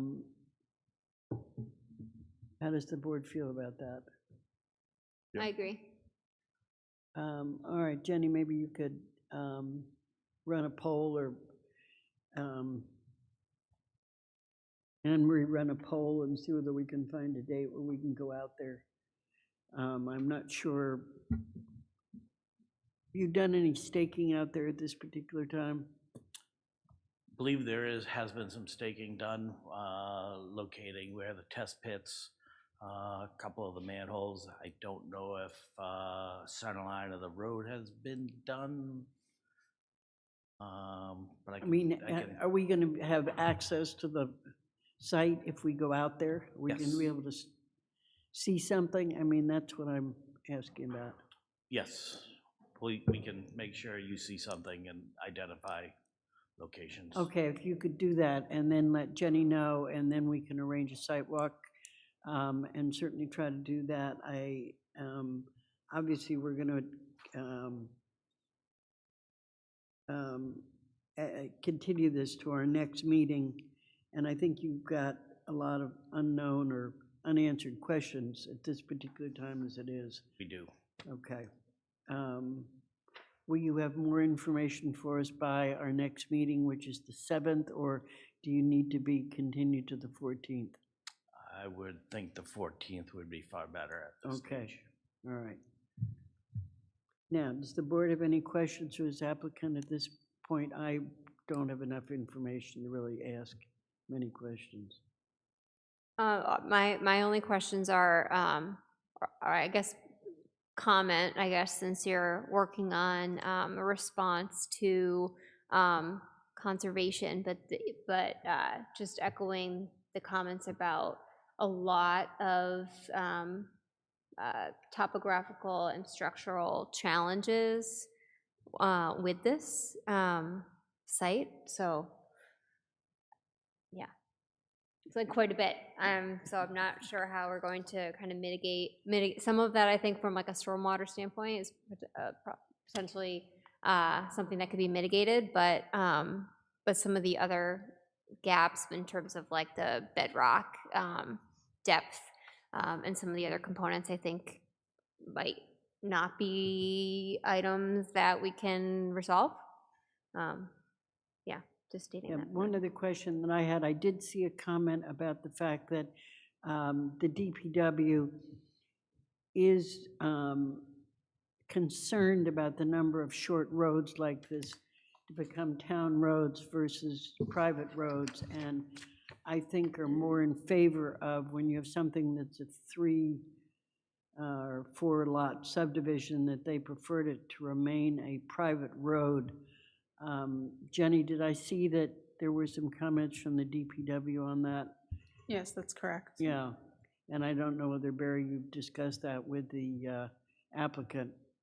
that the town would prefer to see this as a private road versus looking at it as a public road, and the constraints which the people that live on the road are going to have based on that.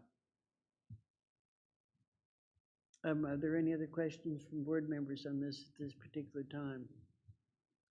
Is that something that the owner has been open to discussing, the private road? We will discuss with them. We've been hesitant at the moment to have complete discussion whether we get kind of some Sure. clarification of your bylaws and how that affects the road width and able to create the frontage necessary for the development. It throws us around a little bit. So Sure. if we've been in discussion with engineering on that, and it's kind of a brand new topic of sorts that's going to go around town, and hopefully we can get some clarification on that in the sooner, and then incorporate it, because it would have a large effect on the size of the stormwater system and what we end up doing on that, as well as saving the applicants some money on road width and paving and cost and things like that. So if there aren't any more questions from the board, this is a public hearing, and I would open it to anybody in the public who wishes to speak on this matter. I would ask that you give your name and keep your remarks to 2 minutes or under on this particular project located at 228 Ruggles Street. Good evening. Thank you. My name is Matthew Gunas. I'm the abutter. My house is on the bottom there, 230 Ruggles Street. I do have a number of concerns. When we purchased this home from Keith Armstrong in 2022. Okay, you're the abutter on the right or the left? I mean, Well, from where I can see, at the bottom, the bottom one with the the two bottom little of the picture houses. there. He's zooming in on our house now. that one? That's it. Thank you. All right. Okay. Where is your access to It's that long driveway right Ruggles next to it. Street? Yeah. Oh, so it's a flat, what I call a flag lot. Yes. Okay. I'm not sure. I'm sorry. It's not my expertise. Well, it sort of looks like a flag. Yeah, it does Yeah, look like a right. flag. So I've always called them flag lots. Okay. I believe Hazel also, I believe he owns behind Exactly, the yeah. development also. So we own 7 acres roughly, and it goes behind this development Okay. as well. Thank And you. then the highway is to the right of this map. So when we purchased this house, obviously, we're nestled in a kind of a rural environment, only 2 miles from town. So the quality of life was really that rural experience. To our left is a horse farm, and to the right is this wooded lot. And we aren't naive, so we had done research. And this board considered this petition back in March 2015 with testimony that there's no chance of this lot becoming a 2-house lot. And then the board finding that the subject lot is a single lot and was purchased by the petitioner as a single lot. And that plan, by the way, did include kind of this cul-de-sac. And really what we're concerned about is obviously that complete change of that rural setting. And importantly, where this stormwater runoff is immediately adjacent to our house, and our well is right there. And you said you're going to address these comments, but 75% of the standards per the independent review were not met in the current plan. So anyways, those are Where's our your concerns. septic, out of curiosity? I'm sorry? Where's your septic? Our septic is in the front of the house. In the front of the house? Yes. I think at this juncture, that's all. I have other comments, but that's for down the road. But thank you. All right. If you have a number of comments, it would be very helpful to us if you could put them in writing and send them to the building department, to the planning department, because then they're passed on to us, and it gives us an opportunity to kind of look at them and think about them Okay. prior to our meetings. And I'd be particularly happy to do since that. this is a situation where you are definitely going to be affected by this particular subdivision, and so that would be very helpful to us. I'd be happy to do that. Thank you. Thank you. I think, yes, sir, you're next. Good evening, members of the Planning Board and Conservation Commission. I think they're not here, so they'll see it on TV. My name is Anton Abaya. I'm from 3 Long Drive, immediately adjacent to the proposed Rugged Trail subdivision. So I'm here on behalf of several abutting homeowners. And many of which, yeah, which house do you live in? 3 Long Drive, so above or north of the, this image right here. Okay. 3 Long Drive, yep. So on behalf of several abutting homeowners present here as well, we submitted a written letter earlier today outlining our concerns, and I will briefly summarize the most significant points. First, we appreciate the difficult role the board plays in balancing responsible development with the protection of the community and the environment. In my professional work in governance, risk, and compliance, I spend much of my time helping organizations and boards ensure that complex projects meet regulatory standards before decisions are made, so that risks and unintended consequences can be avoided. That perspective is what led us to review the materials very carefully and submit the written questions now in the record. First, the project's stormwater design raises significant technical questions. An independent engineering peer review commissioned by the town concluded that the proposed stormwater system may not meet Massachusetts stormwater management standards for peak flow control and groundwater recharge. Soil investigations identified extremely shallow bedrock in the area of the proposed infiltration basin, and the basin elevation appears to intersect those bedrock elevations. Until the infiltration system can be demonstrated to be feasible, supported by appropriate subsurface evaluation, including groundwater mounding analysis where required, and shown to fully drain within the required 72 hours, the stormwater design cannot be considered complete. Second, the project directly affects land within the wetland buffer zone. The plans appear to apply setback standards that are less protective than those typically required for undisturbed forested parcels under Westborough's wetlands regulations. In addition, MassGIS identifies a potential vernal pool within or adjacent to this site, yet the materials do not appear to confirm whether that habitat has been field verified or evaluated. Third, the removal of this 5-acre forest raises broader environmental concerns. That forest currently serves as a natural buffer between our neighborhood and the Interstate 90, helping to attenuate highway noise, filter airborne pollutants, and provide wildlife habitat. Several families with young children live immediately adjacent to this site, and permanent loss of that buffer could significantly change the environmental conditions experienced by surrounding homes. Based on the materials currently before the board, several important questions therefore remain unresolved, including whether the infiltration basin can function properly given the shallow bedrock conditions, whether the mapped potential vernal pool has been verified in the field, and whether the scale of land alteration on a parcel exceeding 5 acres may warrant clarification regarding potential Massachusetts Environmental Policy Act review. These concerns are not about opposing development, yet they are not theoretical either. They are about ensuring that any development fully complies with state standards and with the town's own regulations. Under the Massachusetts Subdivision Control Law, the Planning Board is charged with ensuring that subdivisions provide adequate drainage, protect public safety, and preserve the natural environment while protecting the health and welfare of its residents. Given the technical questions raised in the written submission provided to the board this evening, we respectfully ask that the public hearing remain open until those issues can be fully reviewed and addressed. Thank you for your time and for your careful stewardship of our community. Thank you. Yes, ma'am. Good evening. My name is Paul. I'm the neighbor on the left at 232 Rago Street. Okay. And if you may just pull up your document to the first page, please.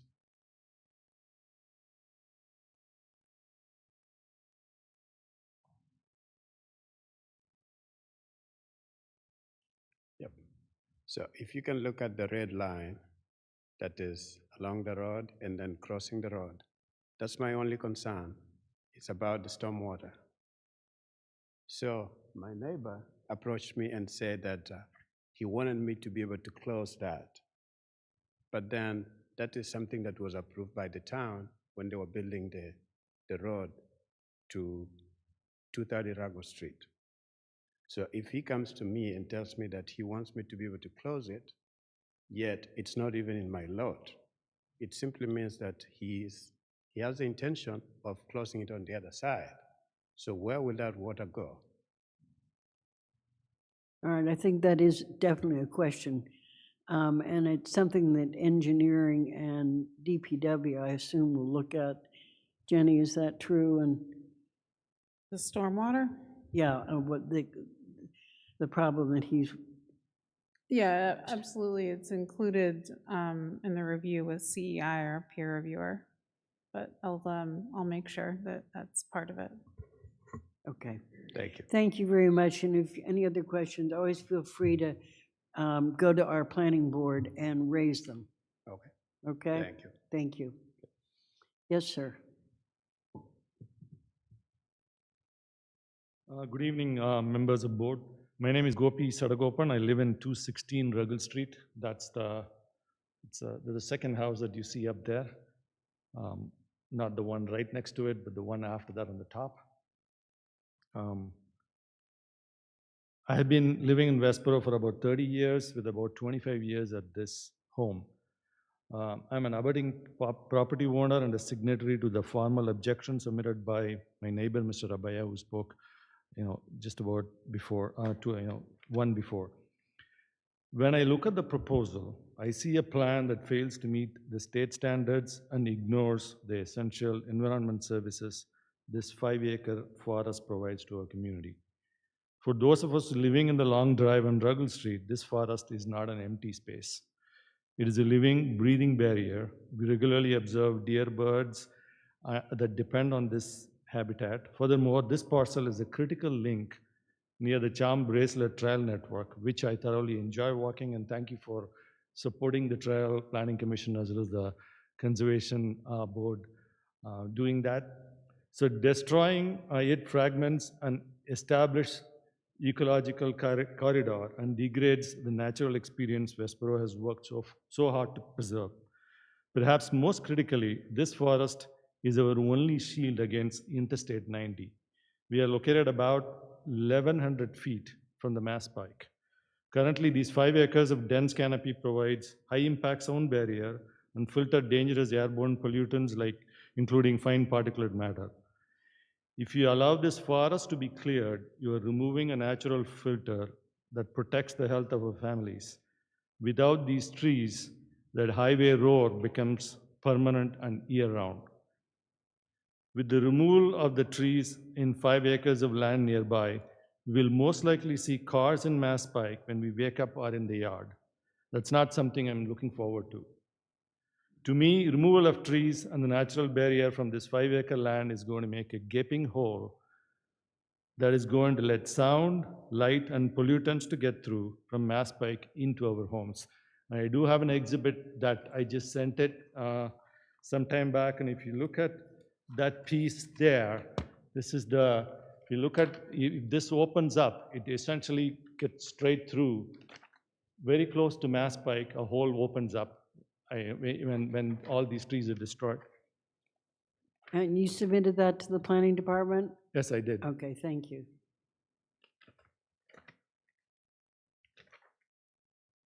So we are not just protecting our backyards, we are asking this board to enforce the town safety and environment standards. We respectfully request that you address all the concerns that were raised in the submitted document.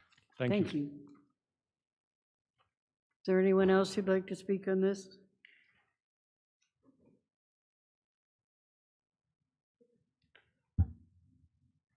Good evening. Good evening. I'm Ramanjeet Sidhu, and I live right next to the house. It's 218 Ruggles Street. So it's the house on the left side, the one which is shown right up there. So my concerns will be more reiterating what Anton and Gopi sort of mentioned. I think I have basically top 3 in my mind. definitely the air pollution, right? Because my house is not too far from Route 90. And with this sort of subdivision getting built out there, trees cut off, we will have a lot more air, lot more sound. Another part of the pollution is the light, right? Because, and that's, this part of the region is rural, it's nicely protected green area, and you're getting people living there, not one house, 3 houses. That's going to definitely destroy the habitat which is there. And we regularly see coyotes, deers, and all that stuff, which is Westborough known for its beauty. We're going to lose that. Second is more reiterating the same point. The third point of mine is more in the privacy standpoint, because my house is right there on the edge, and you're building this wide road, and you're going to have these 3 houses which are going to be right behind my house, and I'm going to lose the privacy. I moved into this house about 15 years back, and one of the reasons why I moved there was the beauty that Westborough has. When you look back, you don't see lights again. Whereas this area, which was very well preserved, and now it's going to be, if you go ahead, you're going to destroy that the Westborough beauty. So, and apart from that, all other objections have been sent across, so you would be getting that in the mail, or that has been already out. But those are definitely, and everything else is our concern. Thank you That's it. very Thank much. you. Yes, ma'am. Hi, my name is Romana Qureshi. I'm a resident, One Long Drive, Can and you just tilt the microphone down? okay. There you go. My daughter Manaz will speak on my behalf. Okay. Hi, Manaz Hulubay. We have lived in Westborough. This has been our family home for about 30 years. And we are right at the top of the map at One Long Drive. So one of the reasons we object to this project is not just everything else that was so well articulated by... Okay. All right, let's try this again. Or you can just hold it. Yeah, no, that's right. Okay. So yeah, everybody has articulated our concerns pretty well. We have a direct line of sight to the pond. There is a ton of wildlife in our area, and once you cut something down, bringing it back is not an option. And I think we have very little remaining green space in this town that is in such great shape, and it would be amazing to maintain it. We've enjoyed the wildlife, we've enjoyed this community, and beyond us, there's an entire neighborhood that is at this point shielded from the Mass Pike pollution, the noise, and really all the environmental things that we've addressed. I think there'd be a lot more people that would have an impact from that as well. We are just a closer party to this. So I think we would definitely be losing a valuable piece of land, green space, and especially given that there'd be this many properties right along we will have direct access and view to the Mass Pike, and that would not be, I don't think that would be valuable for anybody here. So yeah, those are our concerns, but I think it would be great to continue the hearing, look to address all of the questions that we've already raised, and again, look to preserve some of this wonderful property that we have. Thank you. And yes, we will be continuing this hearing. Yeah. And we're going to have, I'm sure, at least a couple more. Yes, ma'am. Hi, I'm Susan Purcell at 3 Long Drive. I reside with Ramon, who was the first person who spoke to regarding this issue tonight. But I did want to just emphasize the point that the last few folks have emphasized. We're right above the view that's currently on the map. Actually, directly above it is Westborough Charm Bracelet. And you can see the very beginning of a pond there as well. And that pond is basically in our backyard. So there's a small little corridor of Westborough Charm Bracelet between our neighborhood and this property to the south. Now, Currently, there's trails that go through. A lot of people hike through these trails and enjoy it. And now we see, okay, the trail is right on that very edge of the property line. That could be affected. So, you know, right now it's part of, you know, the area that folks like to go to enjoy nature. But I think consistent with the last few folks, I think one of the biggest issues is the adjacency to the Mass Pike. We moved in about 5 years ago in the summer with a full canopy of trees, and once winter hits, you can tell a very noticeable difference in the decibel level, the visible parts of the Mass Pike, where currently there's some parts that you can in the winter see through the trees of lights coming through, and the noise is a lot louder. And knowing how big of a difference it is just between summer and winter, and how forested that land is, with a lot of really large conifers that act as a great buffer all year, I'm very concerned about deforestation there and its impact on our neighborhood. Thank you. Thank you.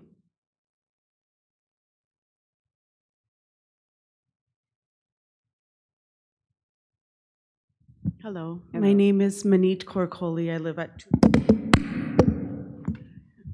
214 Ruggles Street, the house adjacent to the two that you can see. And I agree with my neighbors. I stand with them on the same concerns. I have little kids. They often play in the backyard. We moved about 2 years ago.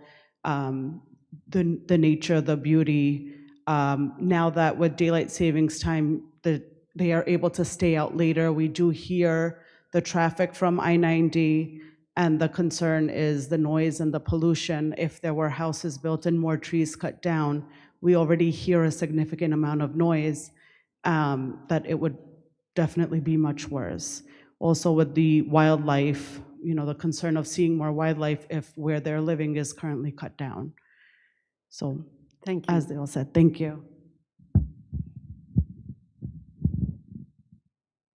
If there's anyone else who'd like to bring something new to this, otherwise, we will be continuing this public hearing at our next, they've asked till the 14th of April would be the next public hearing on this. And I think there will probably be public hearings after that. So we will be entertaining any comments or questions that people have, and we will wait for the applicant to answer so far what you've raised.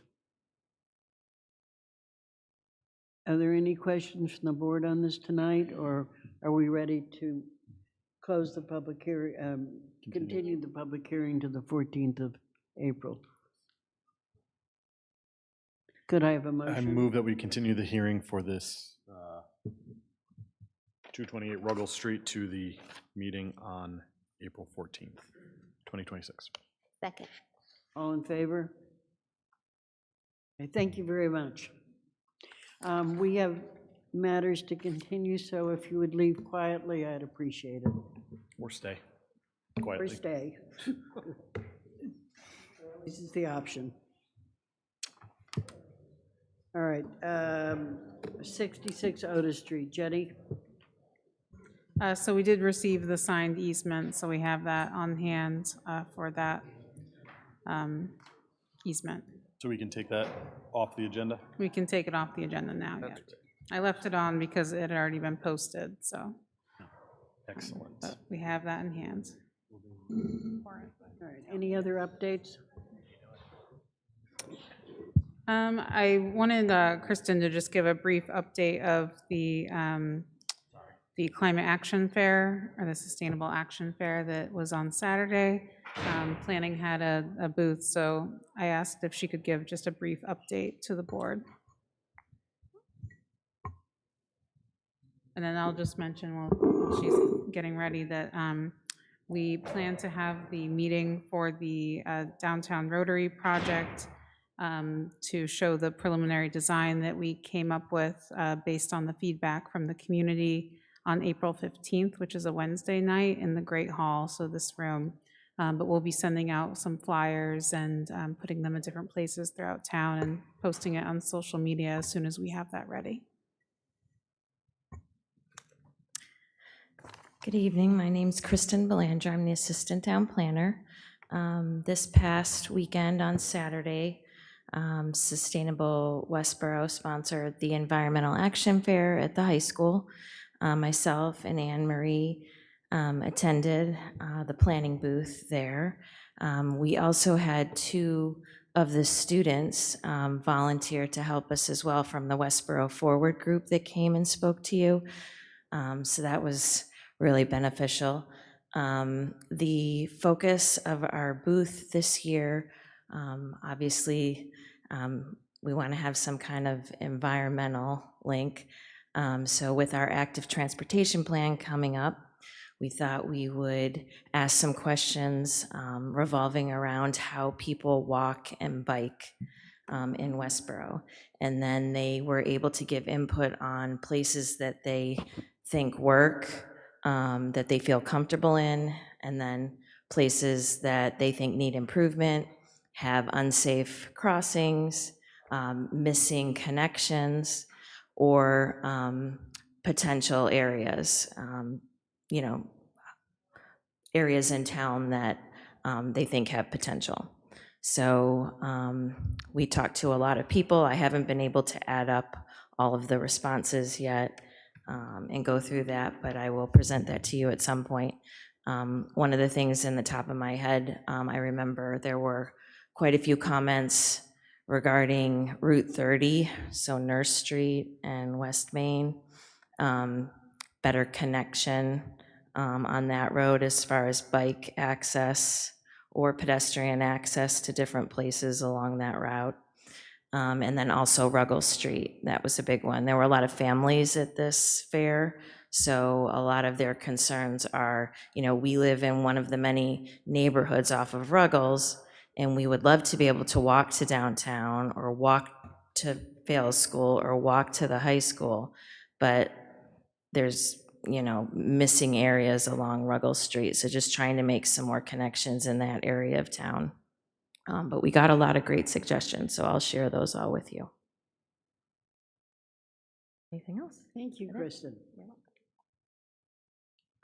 All right, any reports of board members on town committees?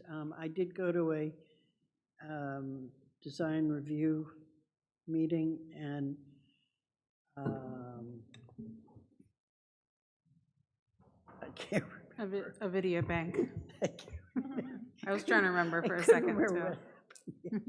A video bank was looking, they're renovating that building, so they were looking for some signage, and we did approve an extra sign because the building is so long. Yeah. So we're allowing them to have 2 signs on the front on East Main Street versus most places are only allowed to have 1. Other than that, that was the only thing on the agenda. Anybody else been to a meeting? I went to CMRPC meeting last week, which was good. And one thing that came up was there was a lot of talk about data centers and how different towns are dealing with that. And I then saw an article how Northborough the planning board's trying to establish a definition for data center in the bylaws, because right now it's just considered industrial. But they're trying to make sure, or trying to find a way to incorporate a definition there so it would require a special permit. So I thought that was interesting. So it'll be, I don't know if we've had inquiries here, but they were going to reach out to Marlborough because Marlborough has several. They have a couple. Yeah. I think Mansfield's doing the same thing Okay. with their zoning. Gonna update that. Just kidding, Jenny. We'll add it to the list. Honestly, I think it's more like a trend that's not going to happen in this part of the state. It's just way too expensive to run a data center, but Run one here, I get it. Minutes, John? All right, we have minutes from March 3rd. Want to have a chance to look at them? Any changes? All right. I have a motion to approve the minutes of March 3rd, 2026? So moved. And a second. Second. All in favor? 5-0. All right, we have upcoming meetings on April 4th, April 7th, April 14th, and don't forget the town meeting. We have to open a meeting at the town meeting, so if everyone would be there by about 9:15, we will have a meeting, and hopefully we will not be there all night.